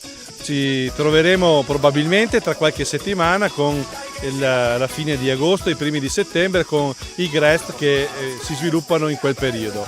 Ricordo che potete rivedere questa puntata sul sito www.latendatv.it o sul sito dell'Azione. Un caro saluto a tutti voi. Con tambore e guida andiamo a festeggiare.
tradizionale bandiera di Serravalle torna a sventolare in piazza Flaminio grazie a Serravalle Viva. Com'è andata? Come si è arrivati alla giornata odierna? Non è stato difficile, noi abbiamo sempre avuto in carico il simbolo di Serravalle, la nostra bandiera, a cui siamo affezionatissimi. Se non sbaglio, mi dicono i miei predecessori, ne avevamo già usate 2, durano circa 10-12 anni, però con il vento di Serravalle si lograno facilmente. Anche l'ultima che avevamo in gestione noi era stata riparata più di una volta, ma ormai era arrivata alla fine. Non è stato per nulla difficile per noi decidere di affrontare la spesa, che comunque è importante perché stiamo parlando di 100 metri quadri di bandiera e con dei tessuti tecnici importanti. Quando abbiamo deciso, è stato proposto di fare una raccolta fondi, io ero scettico, ma quando una volta istituita mi sono accorto che dopo 2 o 3 giorni avevamo raggiunto quasi la totalità della spesa, è stata una cosa veramente grande. Sapere, lo sapevamo già, ma vedere che i serravallesi, i vittoriesi, i nostri amici hanno di tasca loro contribuito volentieri a questo acquisto ci ha dato un'enorme gioia e anche una spinta per continuare. Adesso la genesi è stata lunga perché l'abbiamo dovuta richiedere, è stata fatta su misura, finalmente siamo riusciti a portarla in questa giornata particolare che coincide anche con una prima pedonalizzazione della quale non eravamo al corrente, ma crediamo che da cosa nasca cosa e anche questo può essere un contributo di tutti per la nascita e per la rivitalizzazione, se ne fosse bisogno, del nostro quartiere. Quindi una partecipazione corale nel creare questa nuova bandiera, un nuovo simbolo diciamo per Serravalle, che ha visto oggi una partecipazione veramente notevole da parte del pubblico che ha voluto prendere parte a questo momento inaugurale. Non siamo stupiti della partecipazione odierna, ma è sempre bello vedere l'attaccamento. Nel discorso introduttivo alla cerimonia ho proprio parlato di questo spiccato attaccamento dei serravallesi per Serravalle, di Vittorio Veneto per Serravalle, e quindi questa per me è stata solo una grandissima conferma.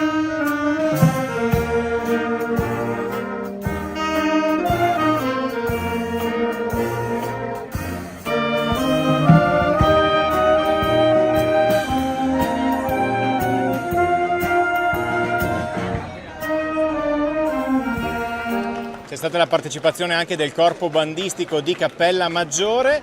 Quando verrà esposta la prossima volta la bandiera?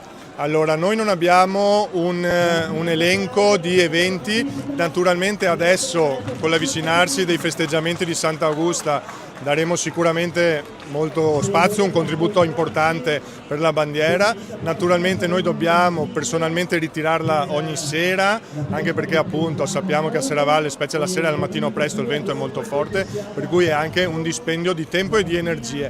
Comunque la nostra bandiera è sempre a disposizione, in primis per le nostre manifestazioni, ma anche a chiunque ne volesse avere la concessione per un giorno o per 2 giorni.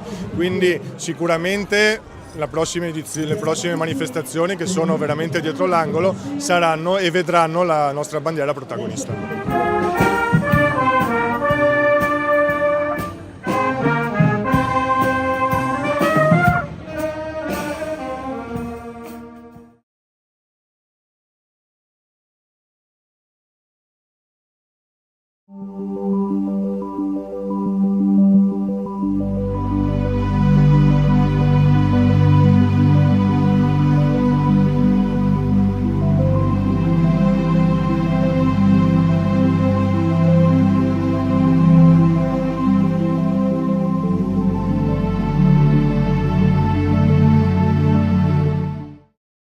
Buon pomeriggio a tutti, intanto grazie di essere accorsi qui numerosi a questo incontro. Sono Ivano De Biasio e a nome di tutta la Fondazione Piccolo Rifugio porgo i saluti. Ringrazio tutti, amici, i nostri uomini e donne che sono venuti qui nella comunità del Piccolo Rifugio ad incontrarsi e ad incontrarci. L'occasione di vederci qui oggi pomeriggio è per una particolare ricorrenza. Oggi, 2 aprile, è la giornata mondiale sulla consapevolezza sull'autismo. È una giornata mondiale istituita nel 2007, dove tutte le varie organizzazioni, istituzioni, movimenti a livello mondiale si fermano in questa particolare giornata e cominciano a ragionare, a riflettere. Su questa consapevolezza mi soffermo momentaneamente su questo sostantivo femminile per ribadire com'è importante essere consapevoli, il che vuol dire leggere in maniera attenta e puntuale la realtà che ci circonda, di questi uomini, di queste donne, di queste famiglie, dei loro genitori, di tutti coloro che affrontano quotidianamente questa sfida. E oggi il fatto di affiancarci e camminare insieme in questo percorso, insieme a raggiungere questa consapevolezza, è proprio il modo con cui vorremmo approcciarci in maniera attenta, discreta a questo percorso. Lo faremo attraverso una narrazione, alcuni racconti e anche alcune testimonianze. Questo per rendere proprio viva e incarnare anche il senso di quello che andremo ad affrontare, per capirlo, per intuirlo, ma anche per trovare insieme possibili risposte. Il piccolo rifugio in questo umilmente si affianca a questo percorso, cerca in qualche modo di dare il proprio contributo, come ognuno di voi dà il suo contributo. È un percorso non semplice, complesso, ma che ci stimola quotidianamente anche a generare nuove strade, nuove vie. L'occasione di vederci qui è proprio questa: pensare insieme, prendere sempre più maggior consapevolezza e riuscire insieme a trovare anche una strada possibile e percorribile. Ringraziamo un po' tutti coloro i quali si sono uniti a noi, al piccolo rifugio, per creare questa occasione di incontro. E ringraziamo fin da subito il parroco, che in qualche modo ci ha dato la possibilità di incontrarci qui in questa sala accogliente. Infatti vorrei chiamare appunto il parroco a salutarci in qualche modo per... Non è stato difficile dire di sì ad accogliere una iniziativa di questo genere, perché siamo amici con il piccolo rifugio e sono anche onorato di sapere che per loro sono un amico. Un po' mi ha fregato le considerazioni circa la parola consapevolezza, che è proprio una parola bella, che vorrei oggi allargare con un'altra parola, spiritualità, nel senso che essere consapevoli di ciò che si vive ha a che fare anche con convivere una spiritualità profonda, che vuol dire andare dentro la realtà, sapere quello che ci capita, conoscere e riconoscere anche Dio che abita dentro i nostri vissuti. Essere consapevoli è essere spirituali, e credo che in questa settimana ci faccia un sacco di bene cominciare a vivere questo atteggiamento di fondo. Grazie a voi per essere qui e grazie a tutti coloro che si sono dati da fare per questa iniziativa.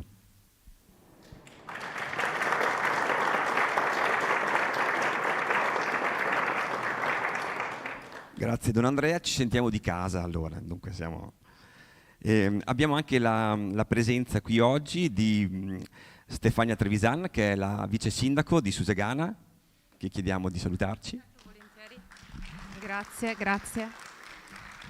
Grazie mille, buon pomeriggio a tutte e a tutti. E innanzitutto vi ringrazio per l'invito ad essere qui. Io approfitto per portarvi i saluti da parte mia, chiaramente del sindaco e di tutta l'amministrazione comunale.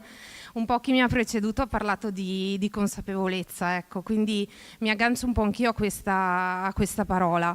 Essere consapevoli, lo dicevamo prima, lo diceva Don Andrea, significa vivere e conoscere realmente quello che si vive. Credo che sia molto importante anche dal punto di vista, diciamo così, della dimensione politica di ognuno di noi, nel senso che essere consapevoli, richiamare questa parola, la consapevolezza, significa anche richiamare un'attenzione su qualcosa di importante, ovvero i diritti che queste persone hanno e che hanno le loro famiglie che sono state colpite da questo disturbo dello spettro autistico. Ecco. Quindi momenti come questi sono davvero, davvero importanti, Perché sì, oggi in tutto il territorio nazionale ci sono moltissime celebrazioni a riguardo, però lo sguardo deve essere posto al futuro e non fermarci solamente, diciamo così, alla giornata di ricorrenza, ecco. Io vi auguro una buona visione, un buon pomeriggio e niente, vi faccio sapere che come amministrazione, ecco, ci siamo. Grazie mille.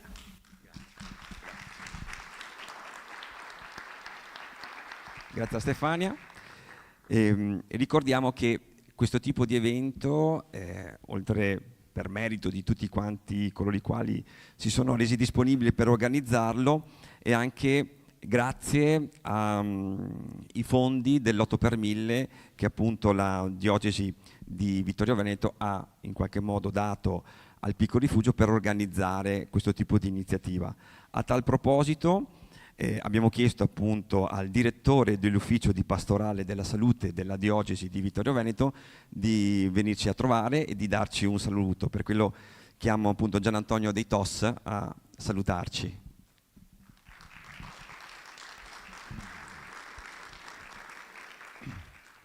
Grazie di questo invito, siamo, come posso dire, orgogliosi di poter essere tra di voi oggi.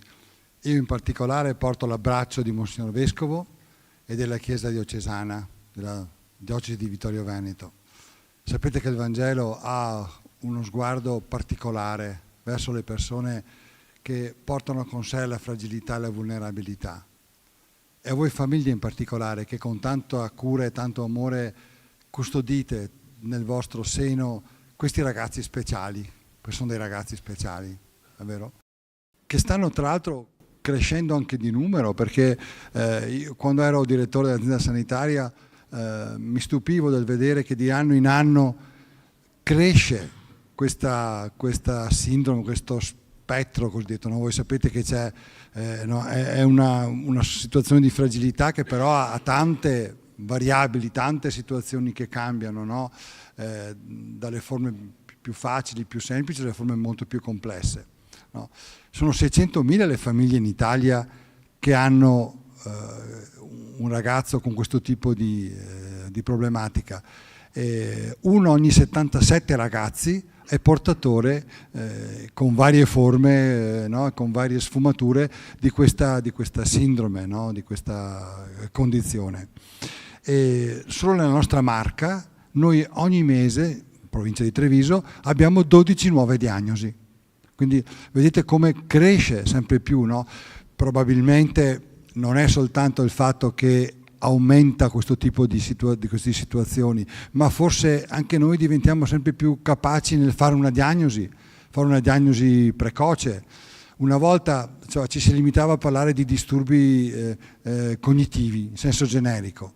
Oggi sempre più ci si raffina, no? E si riesce anche a fare una diagnosi che sta entro il primo anno di vita. Questo è importante perché una diagnosi precoce vuol dire anche un trattamento precoce e anche quindi un contenimento di questi sintomi. Questo per quanto riguarda quello che può fare la medicina. Ma in realtà quello che conta, al di là di quello che può fare la scienza, quello che conta è la capacità che abbiamo di accogliere questi ragazzi, queste persone, no? Di farle sentire tra di noi, con noi, come noi, no? E questa è una cosa straordinaria che io ho visto crescere negli anni, no? Grazie al Piccolo Rifugio, per esempio, no? Che da sempre si fa carico di queste situazioni, ma non solo, molte situazioni stanno crescendo sempre più, per fortuna sia a livello locale sia a livello nazionale, e sempre più si entra nella mentalità di creare una società, un modo di vivere che sappia tenere accanto queste situazioni, farle crescere, dare autonomia sempre di più. È una grande speranza, sapendo che per chi è anche credente, no? Dentro questa realtà della fragilità umana si nasconde anche in qualche modo l'amore di Dio, no? Il fatto che il Signore ha uno sguardo speciale, particolare per tutti quelli che in qualche modo sono portatori di questa fatica, di questa sofferenza. E in questo contesto anche la Chiesa nostra assicura anche una presenza che vuole essere concreta, vuole essere fattiva, ma anche una presenza con la preghiera, da questo punto di vista, nel ricordare tutti noi in questi momenti non sempre facili. Grazie.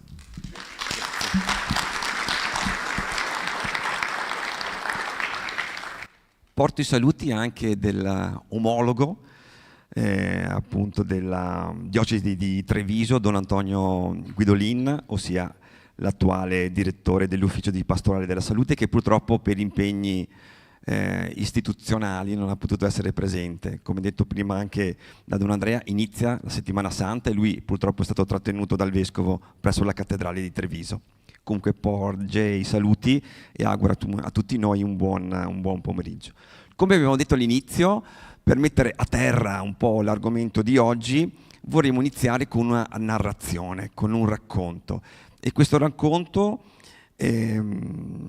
lo consegniamo in questo momento a chi ha voluto essere qui presente oggi, ossia a Franciscus Vendrame, il quale vuole condividere con noi uno spettacolo che in qualche modo cercherà di affrontare questo tema e cercherà di condividere con noi una storia. Lo spettacolo sarà anche accompagnato dalle musiche di Simone Chivillò e il testo originale è appunto tratto da Jean-Louis Fournier. Il titolo dello spettacolo è Dove andiamo papà? Lasciamo allora ai nostri musici e artisti la parola.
Di fronte a un neonato rimaniamo estasiati. Un neonato è bellissimo, è una cosa piccola, coccola, meravigliosa. Stiamo lì a contemplarlo, a guardare gli occhi, il naso con le narici, le naricine, la bocca, le labbrucce, le orecchiette. Stiamo lì a guardarlo, è fantastico. E troviamo qualcosa di noi dentro questa piccola creatura. Guardiamo le mani, contiamo le dita, 5, non 4 o 6, sono proprio 5.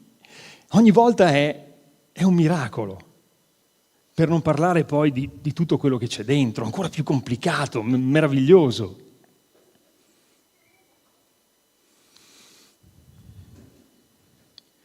Fare un figlio significa rischiare.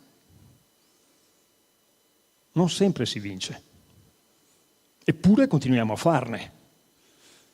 Ho letto da qualche parte che una donna qui sulla Terra mette al mondo un figlio ogni secondo. Ogni secondo, sono 60 figli al minuto, 3600 figli all'ora. Cioè bisogna trovarla e dirle di smettere subito.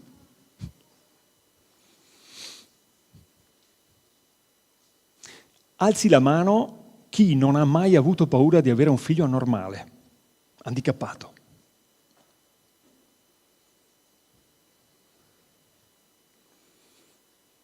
Nessuno, eh?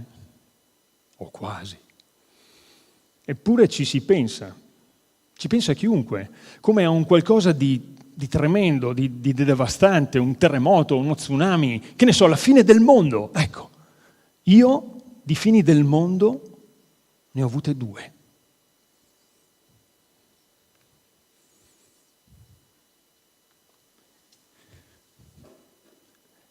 Se un figlio che nasce è un miracolo, un bambino handicappato è un miracolo alla rovescia. Mattia non ci vedeva bene, aveva le ossa fragili, i piedi e la schiena storti, una foresta di capelli ispidi sulla testa. E non era bello, no, ma quello che è peggio è che era triste. Farlo ridere, no. Ripeteva tutto il giorno la stessa litania, oh là là Mattia, oh là là Mattia, oh là là Mattia. Poi a volte aveva delle crisi di pianto lancinanti, come se soffrisse per non riuscire a comunicare con noi. Ma noi abbiamo sempre avuto il sospetto che lui si rendesse conto del suo stato. Probabilmente pensava, dai, se l'avessi saputo non sarei certo venuto al mondo, no? Noi avremmo tanto voluto difenderlo dal destino atroce che si era accanito contro di lui, ma non potevamo farci niente, neanche consolarlo, neppure dirgli che lo amavamo così com'era, perché era anche sordo. Quando penso che sono io l'artefice dei giorni terribili che ha passato qui sulla terra, mi viene voglia di chiedergli scusa.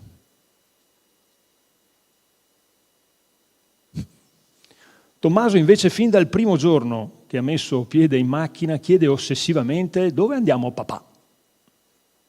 Stiamo andando a casa, Tommaso. 1 minuto dopo, con lo stesso candore, ripete la domanda. Non registra. Dopo la 10ª volta non rispondo più. Non so neanch'io dove stiamo andando, Tommaso. Guarda, andiamo a schiantarci contro quel muro, eh? C'è un figlio handicappato, poi 2, perché non 3? Non me l'aspettavo. Dove andiamo, papà? Dove andiamo? Tommaso, andiamo a prendere l'autostrada contromano. Andiamo in Alaska ad accarezzare gli orsi. Andiamo per funghi, amanite falloidi, e poi stasera ci facciamo una bella frittata. Andiamo a camminare sulle sabbie mobili, sprofonderemo, andremo giù fino all'inferno. Dove andiamo, papà? Superata la 100ª volta, poi insomma diventa divertente. Magari oggi batte il suo record. Che poi con Tommaso non ti annoi mai, cioè lui è il re del tormentone.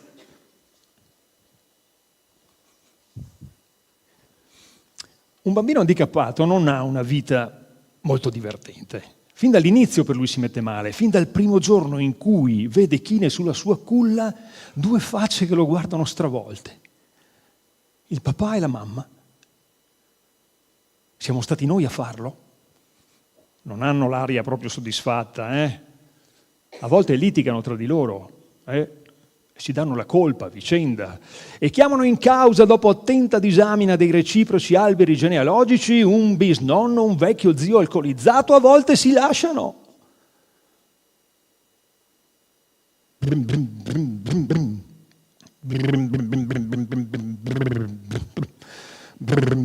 Mattia fa spesso con la bocca. Lui è convinto di essere una macchina. Il problema è che a volte fa la 24 ore di Le Mans, va avanti tutta la notte senza un attimo di pausa. Tu sei a letto da 1 ora e cominci a essere stufo. Le ore sono 2, basta Mattia, basta, per favore.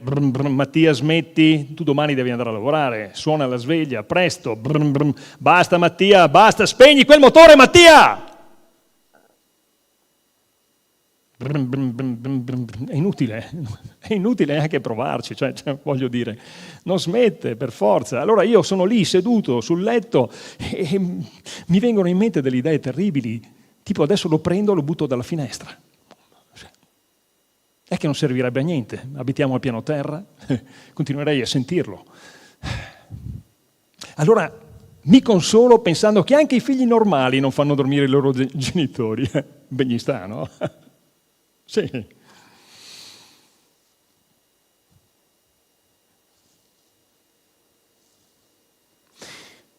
Quando è nato, Tommaso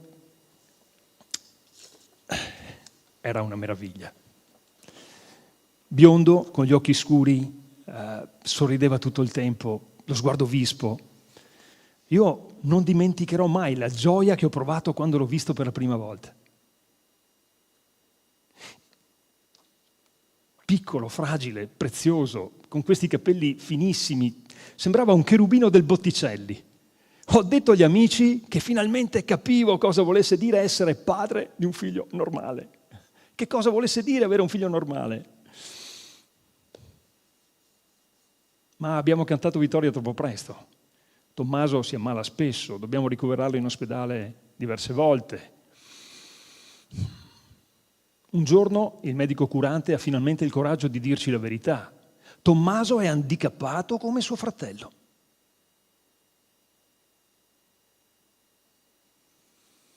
Tommaso è nato 2 anni dopo Mattia.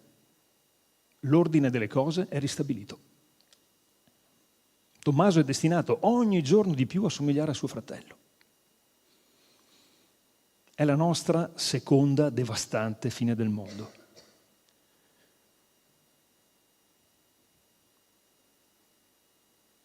Certo che con noi la natura non ci è andata leggera,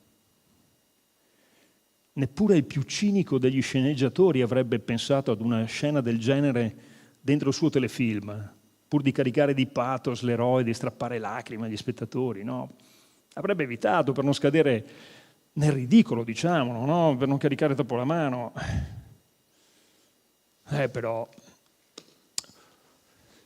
Però siete bravi.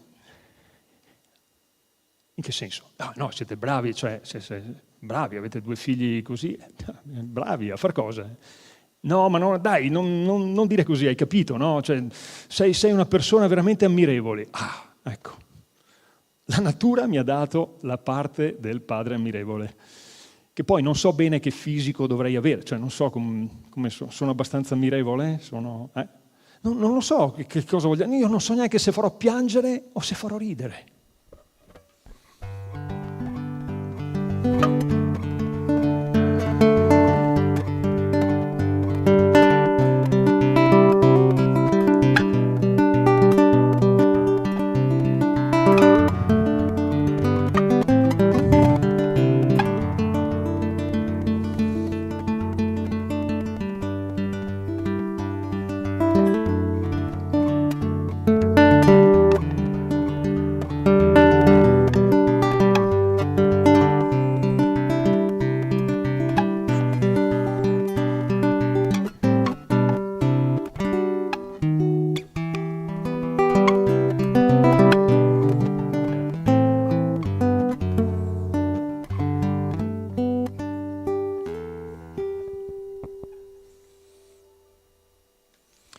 Dove andiamo, papà? A Lourdes andiamo. Tommaso si è messo a ridere come se avesse capito la battuta. Mia suocera, insieme alle sue amiche del burraco, ha tentato di convincermi a portare i miei figli a Lourdes. Confida nel miracolo. Oddio, è lontana Lourdes, sono 12 ore di treno fianco a fianco a 2 mociosi che non riescono a mettere insieme una frase. Magari saranno più loquaci al ritorno, ha detto la nonna. Non ha avuto il coraggio di aggiungere dopo il miracolo. Ad ogni modo non ci sarà nessun miracolo. Se, come ho sentito dire, che un figlio handicappato è una punizione divina, non si capisce perché la Vergine Maria dovrebbe darsi la pena di fare un miracolo. Di certo non vorrà interferire con delle decisioni prese su in alto, no? Dai.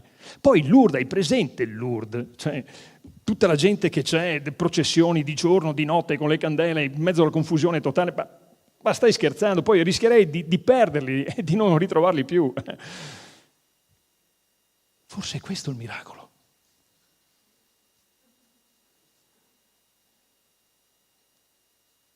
Quando hai un figlio handicappato, devi essere pronto a sentirti dire un sacco di idiozie. Intanto ci sono quelli che pensano che te lo sei meritato.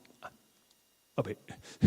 Una volta un tizio che non doveva volermi un gran bene mi ha raccontato la storia del giovane seminarista che stava per prendere i voti, quando si innamorò di una ragazza, al punto tale che lasciò il seminario, si sposarono, ebbero un figlio, handicappato, chiaro, no? Se l'era cercata. Poi ci sono quelli che invece ti dicono, ma sai, magari non è neanche colpa tua, cioè, magari è per colpa di tuo padre. Mio padre, come ho fatto a non pensarci prima? Ma certo, mio padre. Mio padre una volta l'ho incontrato una notte in un bar, era un luogo che frequentava assiduamente, e l'ho incontrato in sogno e gli ho fatto conoscere i miei figli, perché lui nella realtà non li ha mai conosciuti, è morto prima che nascessero. Papà, ehi papà, cosa c'è? Guarda, ma chi sono? Sono i tuoi nipoti, papà, Mattia e Tommaso. Come ti sembrano? Uno schifo. Papà, volevo dirti che è colpa tua. Ma cosa stai dicendo? È colpa tua, è colpa di tutto quel vino che hai bevuto. Papà! Si è girato dall'altra parte e ha ordinato un prosecco. Poi ci sono quelli che ti dicono, guarda, se capita a me, io non ci penso un attimo, li affogo alla nascita come un gatto, che poi non hanno una grande fantasia. Evidentemente non hanno mai provato ad affogare un gatto. E poi ci sono quelli che io adoro, quelli che ti guardano con l'occhio languido e ti dicono, ma i figli handicappati sono un dono del cielo. Non lo dicono per fare dell'ironia, no? Di solito non hanno un figlio handicappato. Quando hai un figlio handicappato, in realtà tu non lo sai subito, a meno che non abbia delle evidenti malformazioni fisiche, ma tu non lo sai subito. I miei da piccoli erano, appena nati, erano come tutti gli altri, come gli altri non parlavano, come gli altri non mangiavano da soli, come gli altri non camminavano, come gli altri facevano dei sorrisi. Tommaso, perché Mattia no. Insomma, ecco, non lo sai subito, è un po' come ricevere un pacco a sorpresa, lo scopri un po' alla volta. E quando ricevi un pacco del genere ti viene voglia di dire grazie tante, signor cielo, non doveva disturbarsi, grazie.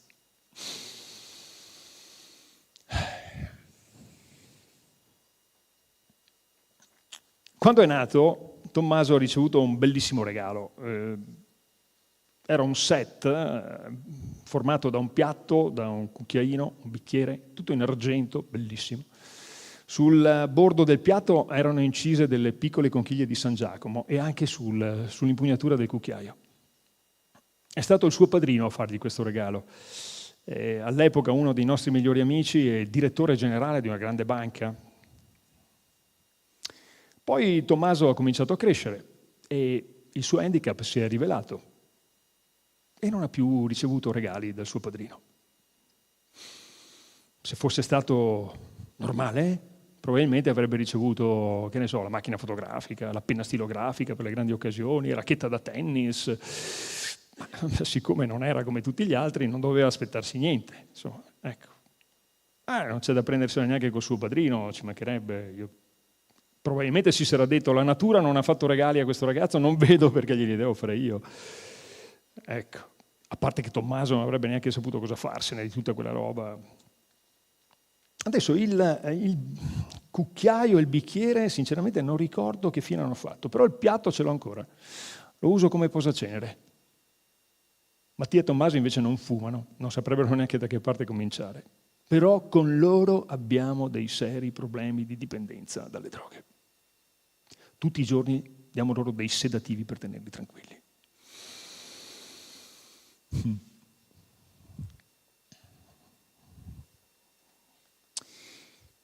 Il padre di un bambino handicappato deve avere la faccia da funerale. Mettere un naso rosso per strappare una risata, no, non se ne parla neanche. Non gli è neppure consentito ridere. Sarebbe di cattivo gusto. Poi, se i figli handicappati sono 2, lui deve sentirsi 2 volte più affranto. Quando non hai avuto fortuna nella vita, devi essere credibile nella parte. Assumere un'aria disperata è una questione di etichetta. E io dell'etichetta me ne sono sempre fregato. Allora, una volta ho chiesto un appuntamento col primario dell'istituto dove erano ricoverati Mattia e Tommaso e ho detto: professore, senta, ma è un dubbio, ma siamo sicuri che Mattia e Tommaso siano del tutto normali? Dai, non è divertente?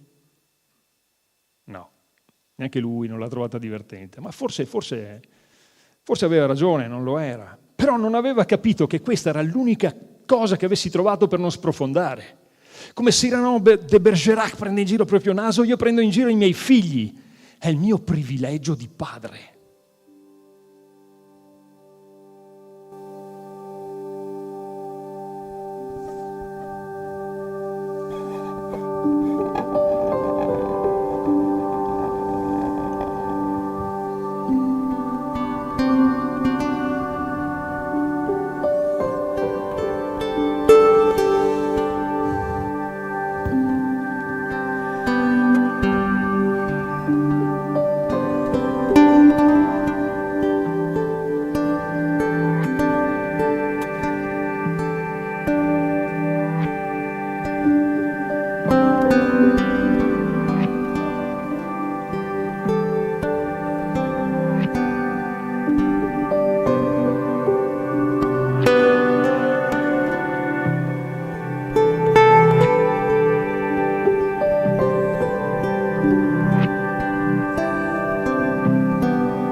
Un giorno entro in un negozio di giocattoli, eravamo sotto Natale, il periodo era quello, entro, mi piacciono un sacco i negozi di giocattoli, e le gru, le macchine da movimentazione terra, tutti quei giocattoli mi piacciono un sacco. Un commesso mi si avvicina, molto zelante, e mi chiede quanti anni hanno i suoi figli. Io sventatamente rispondo, Mattia 11 e Tommaso 9. Per Mattia il commesso mi consiglia il set del piccolo ingegnere, tutto il necessario per realizzare una ricetrasmittente dalla batteria al microfono. Invece per Tommaso un bel gioco didattico, la cartina dell'Italia in 3D, tipo puzzle, con tutti i pezzi da mettere al loro posto, le montagne, le città, i fiumi, i laghi. Vede che io sono un po' perplesso, allora gioca al jolly, mi dice: guardi che abbiamo anche il set del piccolo chimico, col quale, mi spiega, si possono realizzare in tutta sicurezza esplosioni e pirotecniche, cose meravigliose. Ok. Ora, intanto per un attimo cerco di capire come potrebbe essere una radio montata da Mattia o la cartina dell'Italia assemblata da Tommaso. Ma a questo punto perché non regalare ai miei figli il set del piccolo kamikaze? La cintura col tritolo, il detonatore, così per risolvere il problema definitivamente. Comunque ho ascoltato il commesso molto, molto gentile e poi ho fatto la mia scelta. Come ogni anno ho comprato un orsacchiotto per Tommaso e un'automobilina per Mattia. Sono andato alla cassa, il commesso non ha commentato, ha impacchettato le cose e poi mentre uscivo mi ha detto buon Natale. Buon Natale. Mattia e Tommaso non hanno mai creduto in Babbo Natale e neanche nel Bambino Gesù. Non lo so, evidentemente avranno avuto i loro buoni motivi. Non hanno mai scritto una lettera per ricevere dei regali, peraltro sapevano che il santo bambino, insomma, quando fa i regali bisogna stare attenti, no? Diffidare un po'. E niente, a casa nostra non c'è mai stato l'albero di Natale, per esempio, non l'abbiamo mai fatto, non abbiamo mai dovuto raccontare la solita storia per nascondere il fatto che eravamo noi a comprare i regali, non ci sono mai state candele accese in casa, si sa mai, danno fuoco alle tende, quei due lì. E niente, ma non ci sono mai stati occhi sgranati, sguardi pieni di meraviglia, no. Natale era un giorno come tutti gli altri a casa nostra. Cioè.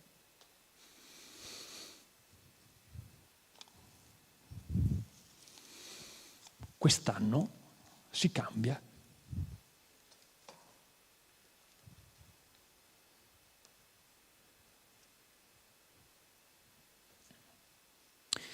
Per un periodo abbiamo avuto una governante a domicilio che si occupava dei bambini, Lidia, veniva dalla Moldavia, era bionda, un po' grezza, gli occhi azzurri, i modi da contadina, insomma, però con i bambini era fantastica, una miniera di buon senso, lei li trattava come se fossero normali. Sì, a volte li riprendeva anche quando combinavano qualcosa, così, normali. Ricordo che una volta avevano combinato non so che disastro e li ha ripresi dicendole: ma allora avete la paglia al posto del cervello? Ecco, questo era il problema, hai capito? Cioè, Mattia e Tommaso avevano la paglia al posto del cervello. Aveva ragione Lidia. È la sola diagnosi esatta che sia mai stata fatta nei loro confronti. Neanche i medici se ne erano accorti.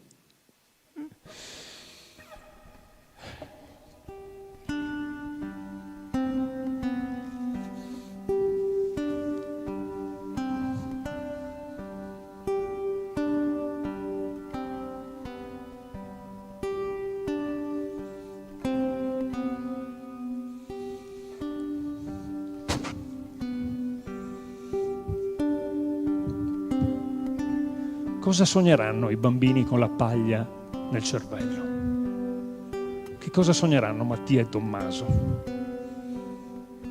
Forse di notte sognano di essere normali. Anzi, di notte si prendono una meritata rivincita e sognano di essere dei geni. Di notte diventano ingegneri, intellettuali, ricercatori che sanno trovare tutto quello che si mettono in testa di ricercare. Di notte scoprono leggi e teoremi, formulano dei postulati, fanno calcoli complicatissimi che non finiscono più. Forse di notte parlano il greco e il latino. Ma non appena si fa giorno, per non insospettire nessuno e per amore del loro quieto vivere, ritornano handicappati.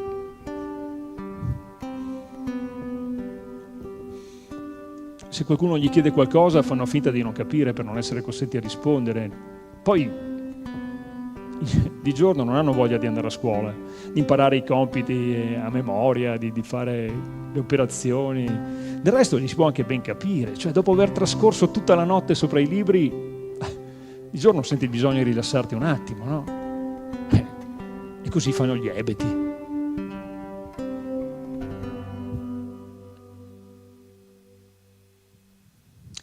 Allora, un giorno torno a casa prima del solito e Lidia era nella cameretta dei bambini, i lettini erano vuoti. In casa c'è uno strano silenzio. La finestra della camera è spalancata. Vado a vedere, vagamente insospettito. Guardo in giù, adesso abitiamo al 14° piano. Forse Lidia li ha buttati dalla finestra. Ce ne sono di queste storie sui giornali tutti i giorni, no? Allora la guardo fissa e le dico: ma Lidia, ma cosa ha fatto? Ha buttato i bambini dalla finestra. L'ho detto per scacciare il pensiero, per ridere. Lei mi guarda terrorizzata, allora insisto: Lidia, va bene che erano handicappati, ma buttarli dalla finestra non va bene, non si può fare. Lei è sempre paralizzata e incredula, non mi risponde, probabilmente le faccio anche paura. Allora corre nella nostra camera da letto e torna con i bambini, che naturalmente stanno bene. Mi guarda, è ancora un po' sconvolta e probabilmente pensa: non c'è da meravigliarsi se i figli di uno così non sono tanto normali.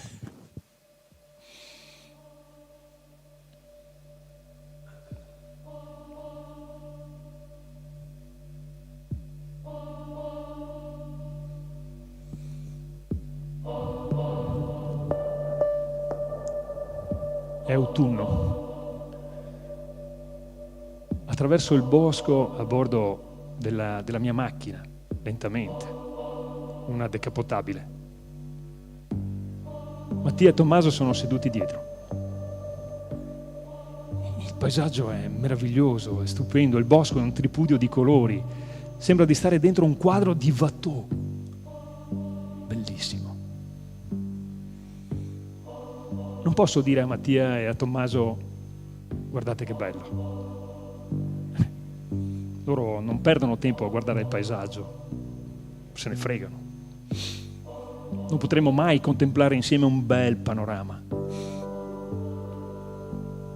Non metteremo mai piede in un museo. Non conosceranno mai Watteau. Molte delle cose belle che aiutano gli uomini a vivere meglio, a loro sono precluse. Però gli restano le patate fritte. Quelle le adorano, soprattutto Tommaso che le chiama le fitte.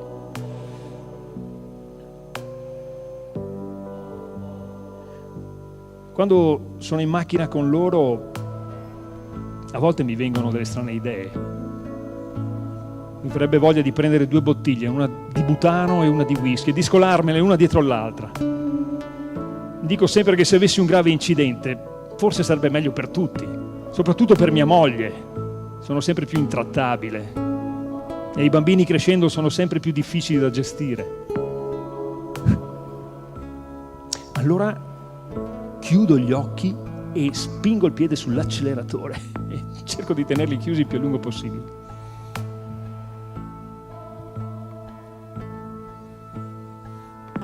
I miei figli sono in realtà molto affettuosi. Quando entriamo in un negozio, ad esempio, Tommaso vorrebbe sbaciucchiare tutti. Sì, tutti, proprio tutti, vecchi, giovani, alti, bassi, magri, grassi, neri, bianchi, tutti. Lui vuole sbaciucchiare tutti ed è bellissima questa scena, quando questo frugoletto di 12 anni si avventa sulle persone e tenta di sbaciucchiare. Ci sono quelli che si tirano indietro, altri lasciano fare, poi si asciugano con il fazzoletto la guancia, ti guardano e ti dicono sono carini, eh? Sì, sono carini i miei figli, certo. Loro non vedono il male da nessuna parte. Sono un po' come le creature pre-peccato originale. Quando tutti avevano un cuore d'oro, la natura era benigna, tutti i funghi erano commestibili e si potevano perfino accarezzare le tigri. Quando andiamo allo zoo, Tommaso vorrebbe sbaciucchiare pure quelle. Quando tirano la coda al gatto, stranamente questo non li graffia. Probabilmente pensa, dai, insomma, non ci stanno tanto con la testa, sono handicappati, insomma, bisogna capirli, no? Chissà se la tigre reagirebbe allo stesso modo se loro tirassero la coda. Credo che la prossima volta che andremo allo zoo faremo questo esperimento. Prima avviso la tigre,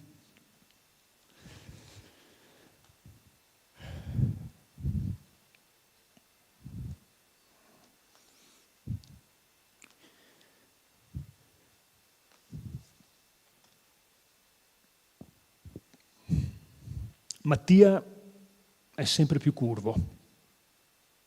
Ormai anche la kinesiterapia e il busto non servono più a molto. A 15 anni sembra un vecchio contadino decrepito che ha passato la vita a vangare la terra.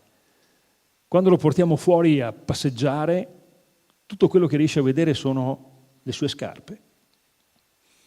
Non riesce neppure più a vedere il cielo. Ho pensato di attaccargli 2 specchietti sulla punta delle scarpe, così almeno lo vede. I medici dicono che la scoliosi si è aggravata in maniera importante, che può causare problemi respiratori, problemi cardiaci. Bisogna tentare un intervento chirurgico alla colonna vertebrale. A 15 anni. Se bisogna, tentiamolo, lo tentiamo. L'intervento è un successo. I medici riescono a raddrizzarlo completamente. 3 giorni dopo Mattia muore, dritto come un fuso. in fondo l'intervento che doveva permettergli di vedere il cielo è perfettamente riuscito, no?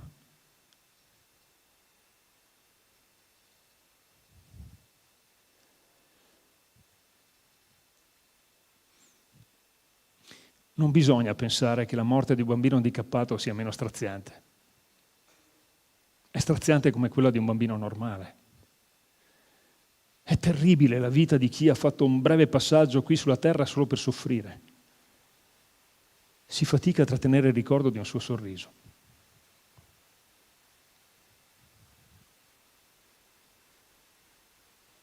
Per un momento abbiamo temuto che Tommaso soffrisse per la mancanza del fratello.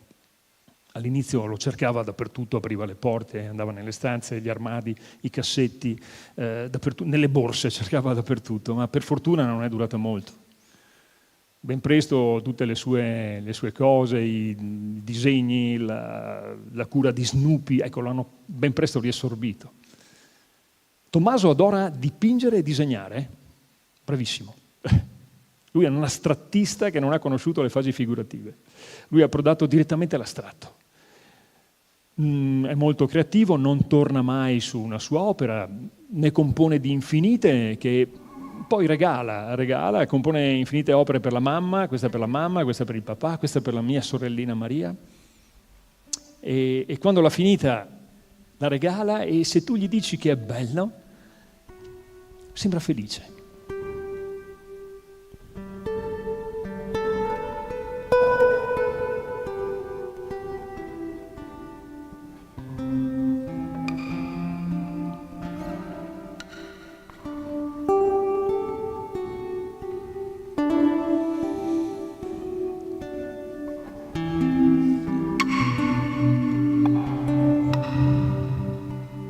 Quando penso a Mattia e a Tommaso mi vengono in mente due uccellini arruffati, non certo delle aquile o dei pavoni, ma dei passerotti.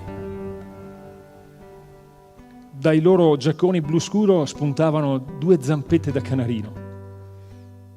Ricordo quando facevamo loro la doccia, la loro pelle chiara, quasi trasparente, violacea, come quella degli uccellini prima che mettano le piume. Degli uccellini avevano anche il cervello.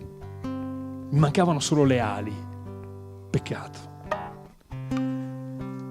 Tommaso avrebbe potuto tagliare la corda molto prima e lasciarsi alle spalle un mondo che non era fatto per lui.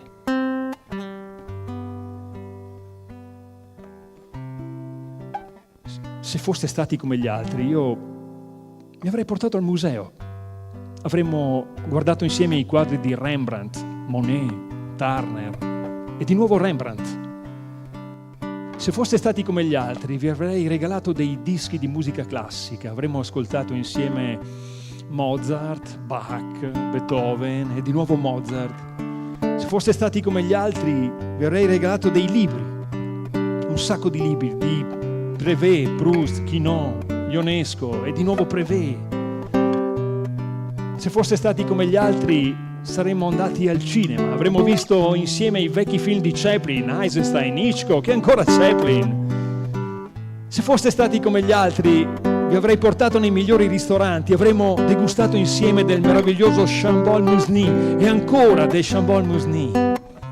Se foste stati come gli altri, avremmo giocato insieme a tennis, a pallavolo, a basket. Se foste stati come gli altri, saremmo saliti in cima ai campanili delle cattedrali per guardare il mondo dall'alto.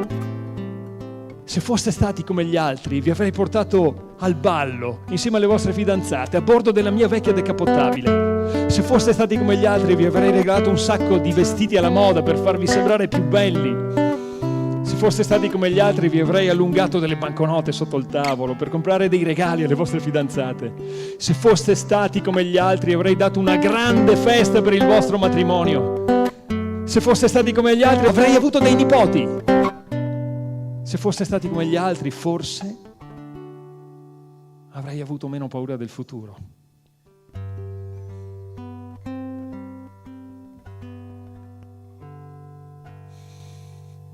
Ma se foste stati come gli altri, sareste stati come tutti, no? Magari non avreste combinato un granché a scuola, non avreste trovato lavoro, che ne so, magari sareste diventati dei delinquenti, avreste truccato il tubo di scarico del motorino per fare un chiasso assordante per le strade. Magari sareste diventati dei fan di Achille Lauro.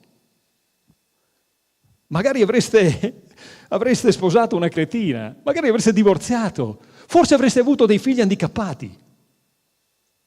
Insomma, l'abbiamo scampata bella, eh?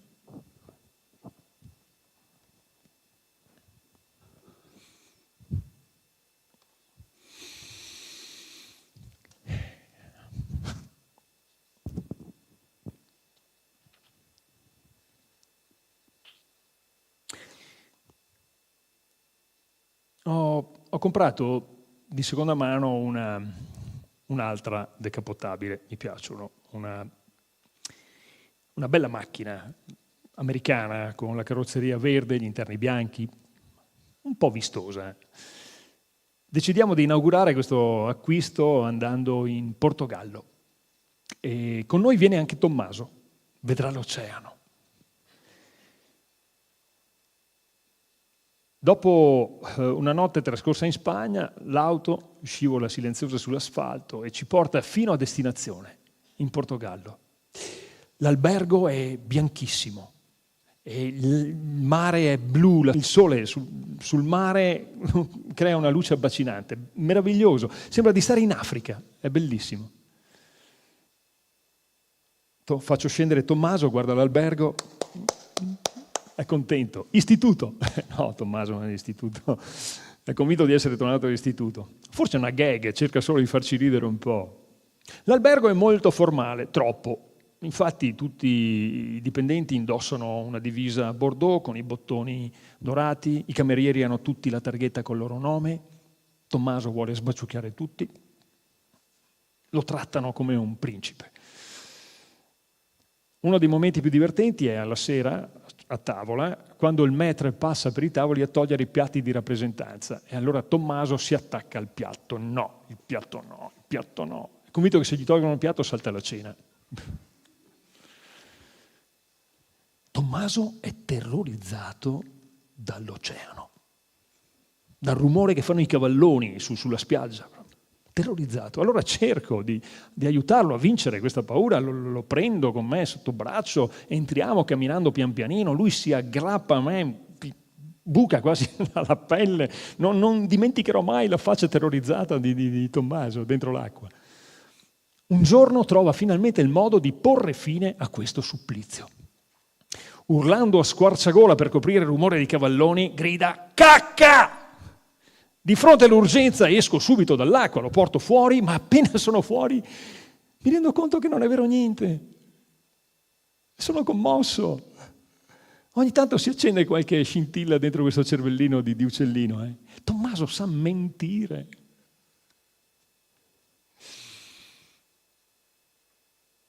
Si sentono certe madri sospirare davanti alla culla del loro bimbo. Che bello! Pensa se rimanesse sempre così, se non crescesse mai. Le madri dei bambini handicappati sono più fortunate, possono giocare alle bambole per tanti anni ancora. Il problema è che il bambolotto in questione un giorno peserà 30 kg e non sarà sempre così docile. I padri invece iniziano a interessarsi ai figli quando sono già più grandi, quando sono curiosi, fanno le prime domande. L'unica domanda che è toccata a me è: dove andiamo, papà? Il regalo più bello che puoi fare a un bambino è soddisfare le sue curiosità, trasmettergli il gusto delle cose belle. E io non ho avuto questo privilegio con Mattia e Tommaso. Mi sarebbe piaciuto fare il maestro, insegnare loro le cose senza annoiarli. Io ho diretto cartoni animati che i miei figli non hanno mai visto, ho scritto dei libri che non hanno mai letto. Io avrei voluto che fossero orgogliosi di me, che dicessero ai loro compagni: «Oh, guarda che il mio papà è più forte del tuo». Insomma, se i figli hanno bisogno di essere orgogliosi dei padri, i padri forse hanno altrettanto bisogno dell'ammirazione dei figli, no?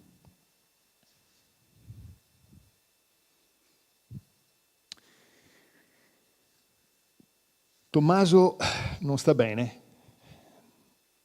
Ultimamente neanche i tranquillanti servono più a molto. A volte ha delle crisi terribili e in alcuni periodi dell'anno siamo costretti a internarlo in un ospedale psichiatrico. La prossima settimana andremo a trovarlo, così pranzeremo insieme. E visto che sarà di nuovo Natale, ho detto all'educatrice che mi piacerebbe portare dei regali per gli ospiti. Ma cosa? Mi ha detto che ultimamente ascoltano musica di ogni tipo, anche musica classica. Un ragazzo che è figlio di genitori musicisti, lui ascolta Mozart tutto il giorno.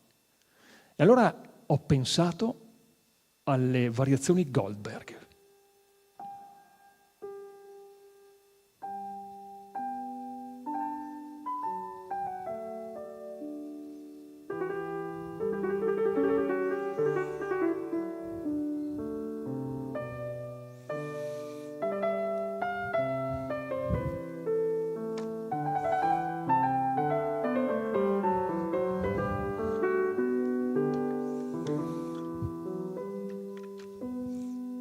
Una musica che Bach compose appositamente per il conte von Kieserling, che non era proprio un tizio molto tranquillo. E l'ospedale è pieno di conti von Kieserling, quindi forse Bach farà bene.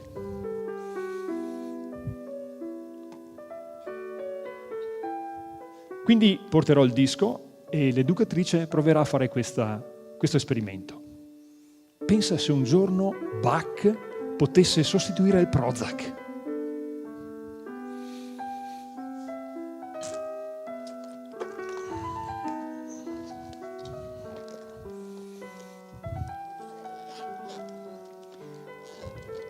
Adesso quanti anni hanno i tuoi figli? Cosa diavolo ne frega di quanti anni hanno i miei figli? I miei figli sono senza tempo.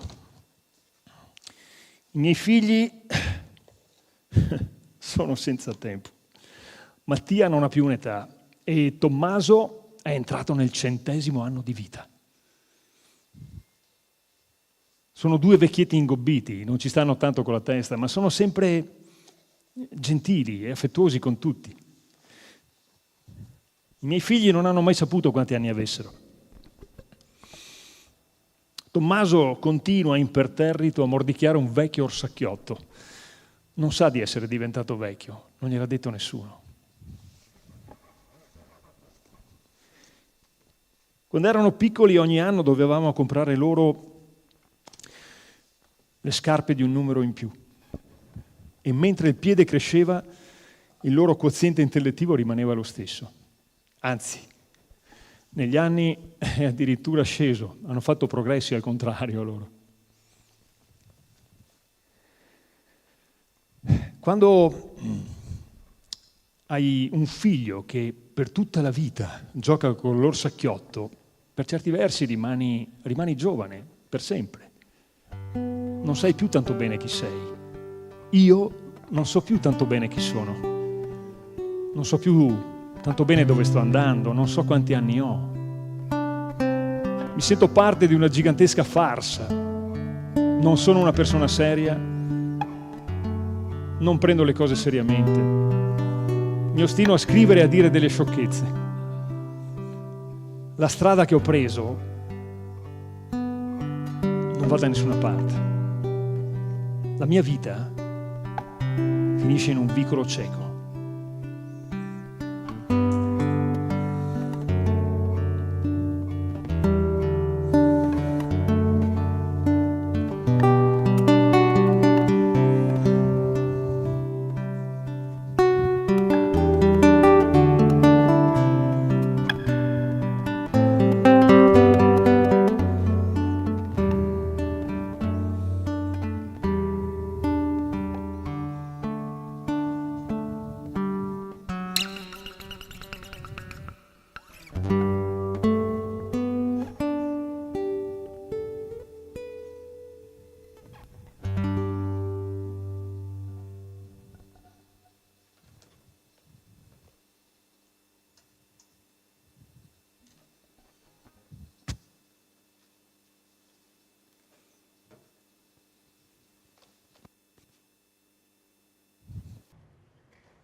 Grazie Simone Chivilò alla chitarra, il maestro di musica che mi ha accompagnato. Grazie Simone, grazie a voi, siete stati meravigliosi. Grazie.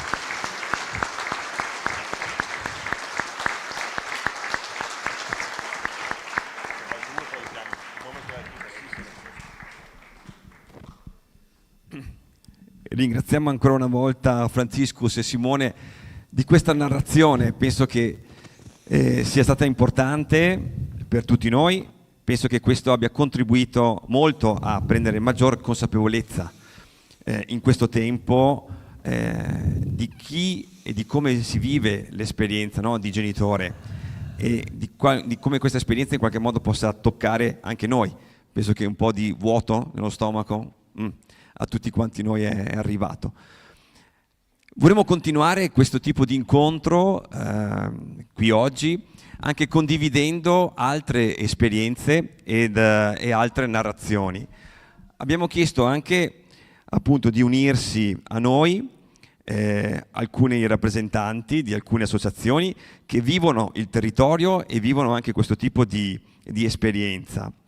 Abbiamo invitato, e chiedo appunto di salire sul palco, la presidente dell'associazione genitori della nostra famiglia di Conegliano, la signora Luisa Tosello, che ringraziamo di essere qui presente.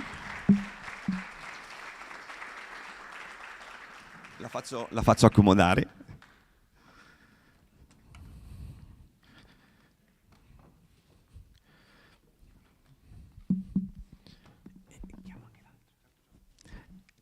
E appunto insieme a Luisa abbiamo chiesto anche a Teresa Bernadello dell'associazione ANXA di Treviso di unirsi a noi. Ben arrivata. Prego, prego. Ci sediamo insieme. Anche se siamo dall'alto è come se fossimo in famiglia, dunque. No. Abbiamo chiesto appunto alle presenti qui di condividere un po' la loro esperienza, anche facendo parte appunto di alcune associazioni, così per portare un po' anche il loro punto di vista e anche, non so, una reazione un po' a caldo rispetto a quanto abbiamo ascoltato e visto in questo spettacolo. Dunque do a voi il microfono per una condivisione. Allora, intanto grazie di essere qua in questa giornata particolare che non dovrebbe esserlo, nel senso che una giornata dedicata ma che dovrebbe rivivere negli altri 364 giorni, nel senso che pensiamoci oggi ma viviamola tutti i giorni, la consapevolezza non è una cosa di oggi ma di tutti i giorni.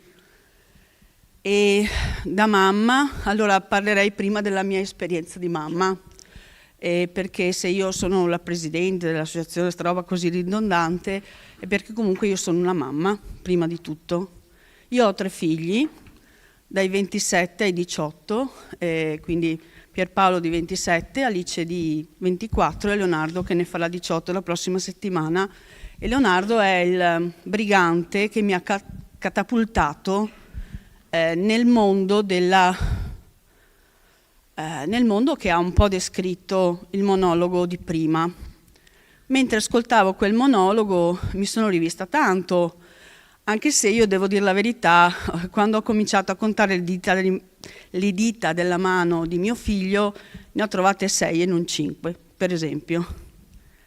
E mano a mano che cresceva abbiamo scoperto tanto di lui e ci ha fatto scoprire tante cose che non ci saremmo mai aspettati di scoprire. Ci ha fatto diventare, dopo un grande spavento, dopo un grande dolore, nel sentire parole che non avevamo mai sentito prima, lui non era il primogenito, per cui le differenze si notavano piano piano, però insomma la vita va avanti e bisogna viverla pienamente tutti i giorni, anche perché la fortuna di Leonardo è di avere fratelli, per cui noi genitori dobbiamo esserci per Leonardo e per i fratelli, perché siamo una famiglia ed è già una grande fortuna non essere scoppiati ed essere ancora qua a battagliare fra di noi, anzi più andiamo avanti più battagliamo fortunatamente. E io mentre ascoltavo le parole di prima ero molto toccata da una parola che mi urtava un pochino, devo confessarlo, che era handicappato. A me questa parola lacera profondamente. Io sono del 1970, quest'anno farò 53 anni e quando ero piccola andavo a scuola, ho cominciato la prima elementare nel 76, si parlava molto di handicappati e l'idea dell'handicappato di 50 anni fa ormai è molto diversa dalla persona con disabilità che viviamo noi. C'è stata una grande evoluzione culturale, c'è tanto da fare, ma è stato anche fatto tanto. E handicappato a me non piace, perché si vede solo il limite di quella persona e non quanto quella persona ci fa andare noi oltre il limite. Le difficoltà dei nostri figli, di Leonardo, mi hanno fatto crescere tanto come donna, come mamma, come moglie, e lo stesso è successo per i fratelli e lo stesso è successo per mio marito. Quindi la lettura può essere invertita, rovesciata completamente. Credo che non è da augurare a nessuno, ma la disabilità è anche una grande opportunità di crescita e se noi riusciamo a trovare un posto, una collocazione, una dignità di vita, una quotidianità, una serenità a loro e cioè ai nostri figli e a noi famiglie, c'è posto per tutti, perché quando stanno bene le persone che non ce la fanno, che hanno una fragilità, stanno ancora meglio gli altri, quindi ne godremo tutti alla fine.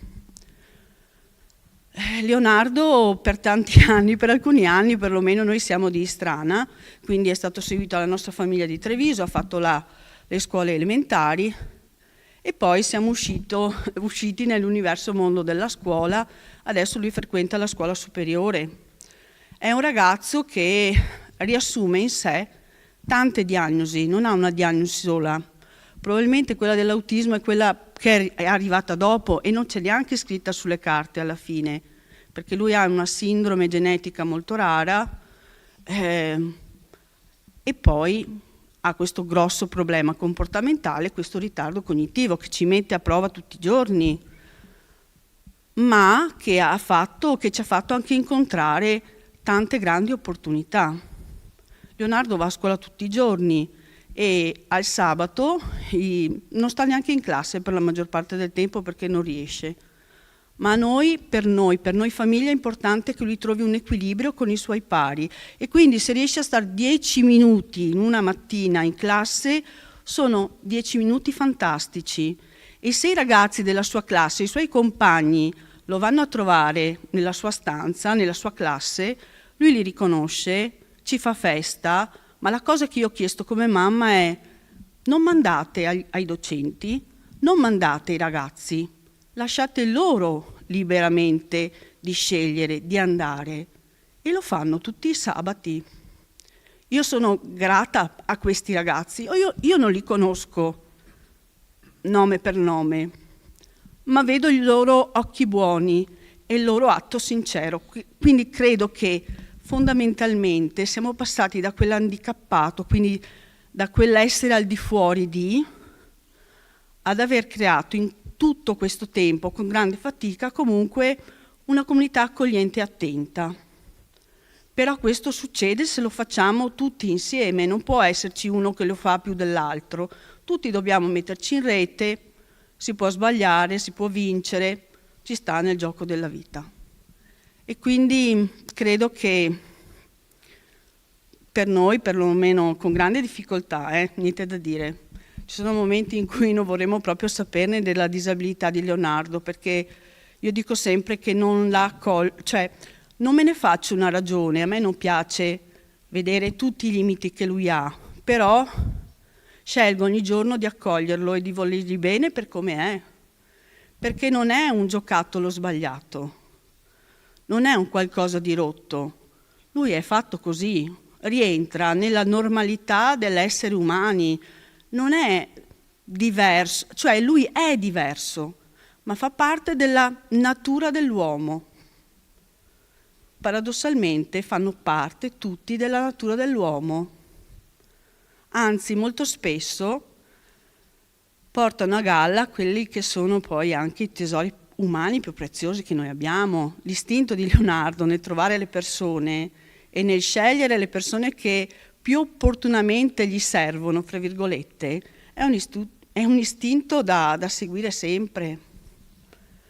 E cioè, mi fa soffrire tanto, però mi dà anche tante opportunità di crescita Leonardo. E questo ha fatto sì che nel tempo comunque abbia anche pensato che l'esperienza che noi viviamo come famiglia deve diventare più ampia. Ecco perché a me, per esempio, stamattina sono andata alla camminata in blu e non solo a Treviso con Leonardo e ho detto, io qua più che blu vorrei vedere un arcobaleno di colori, perché tutto sommato siamo tutti uguali e tutti diversi. E quindi una disabilità di un tipo non è così differente da un altro tipo, perché al centro deve esserci la persona. Infatti io direi che più che altro dovremmo essere, la consapevolezza di essere persone dovrebbe essere al centro di questo, persona. E poi ci sono altre due parole forse che mi girano spesso in testa ultimamente, che sono sguardo. Sguardo perché? Perché noi come genitori o come familiari ci sentiamo lo sguardo della comunità attorno, a volte lo sentiamo pesante su di noi, lo sentiamo giudicante, a volte lo sentiamo di compatimento, lo sentiamo di cosa non giusta, cioè lo senti che non è lo sguardo bello, accogliente, lo senti che non... Però siamo noi che poi dobbiamo andare incontro a quello sguardo e spiegare che forse non c'è proprio così tanto da compatire e che abbiamo trovato un equilibrio nel nostro essere comunque differenti, ma all'interno di un'umanità di cui dicevo prima. E l'altra cosa di cui appunto mi gira spesso in testa è il valore. Noi per primi dobbiamo essere consapevoli del valore che rappresentano i nostri figli, che rappresenta Leonardo, perché lui è un valore. Se io come mamma e come anche credente, perché poi c'entra anche questo fortunatamente, riesco a vedere il valore di Leonardo, ecco che quel valore fa migliorare tutto il contesto. Anche perché il Signore ci ha detto ama il prossimo tuo come te stesso, ma non ci ha detto come l'ha fatto il prossimo tuo. Quindi insomma questa è una grande lezione per me come mamma e come donna. E questo ha fatto sì che nel tempo io mi relaziono con Dino Mulotto, che vedo qua davanti, nel coordinamento, con le associazioni, eccetera, perché è importante essere rete fra genitori.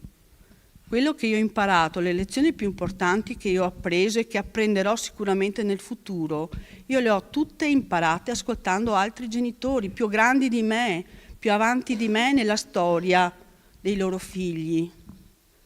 E io non so se ne faccio tesoro, ascolto, metto da parte, quando serve ho le perle nello zaino, o perlomeno non ho la soluzione, però ho degli input su cui lavorare, credo per tutti noi genitori, familiari, educatori, operatori, è importante mettere queste perle nello zaino e farle diventare ricchezza. Non ho altro da dirvi.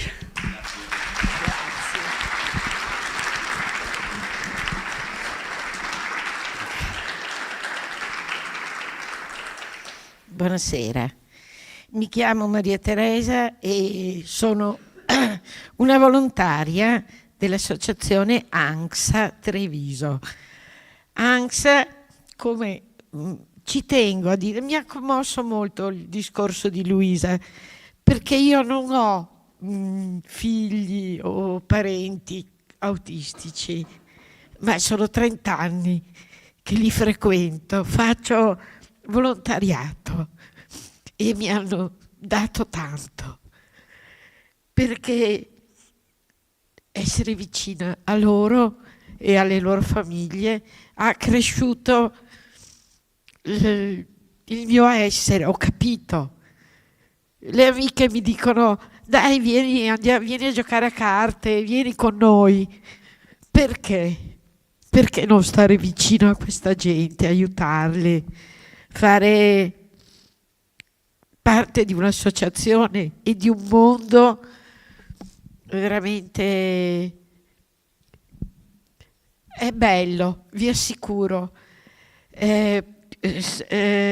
Cercare di comprendere, perché l'autismo, noi come ANCSA abbiamo cambiato. ANCSA vuol dire Associazione Nazionale Genitori Soggetti Autistici. È la più grande associazione d'Italia che si occupa di autismo. 2 anni fa, 3, abbiamo cambiato. Non più soggetti, ma persone con autismo, perché sono persone tutti. E io penso che aiutare gli altri sia una cosa che ti riempie il cuore. Io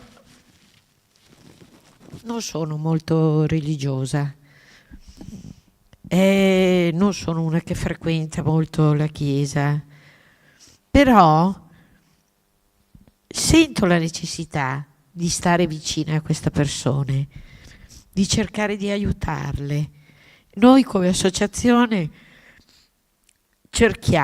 abbiamo costruito un ambiente sereno per i ragazzi. Noi adesso abbiamo aperto già da 3 anni, 4, una pasticceria dove i ragazzi, 7-8 ragazzi, finita la scuola non avevano nulla da fare, o andavano al liceo ma non erano abbastanza gravi, o stavano a casa.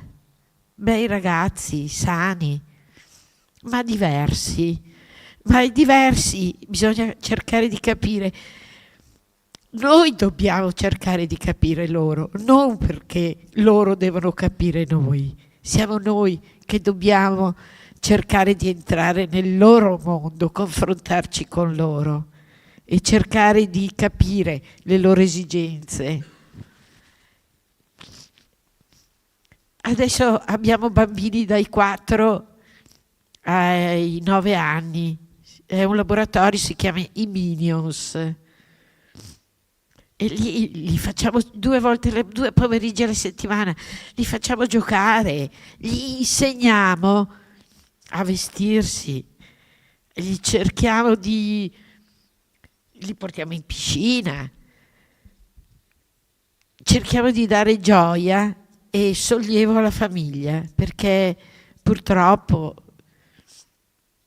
non è vero che tutte le famiglie accettano il fatto di avere un ragazzo diverso. Qualche famiglia non lo accetta. Molte famiglie si dividono per questo, specialmente i papà non accettano molto di avere un figlio tra virgolette normale, perché io dico qual è la normalità non si sa. Però cerchiamo di aiutare, perché vi assicuro, a me ha colpito molto questa cosa che è stata recitata qui, mi ha veramente colpito. Sono rimasta addolorata di questa cosa che io non ho avuto, però mi immedesimo nelle famiglie, in queste famiglie che tutti i giorni devono affrontare delle realtà. Ieri abbiamo avuto a Treviso un convegno dove varie personalità dell'ULSS, del comune, è venuta la dottoressa Lanzarin della regione, tutti promettono, tutti dicono si farà, faremo, daremo, ma non è così facile. Non è facile per le famiglie affrontare tutti i giorni le realtà. Il Covid ci ha messo davanti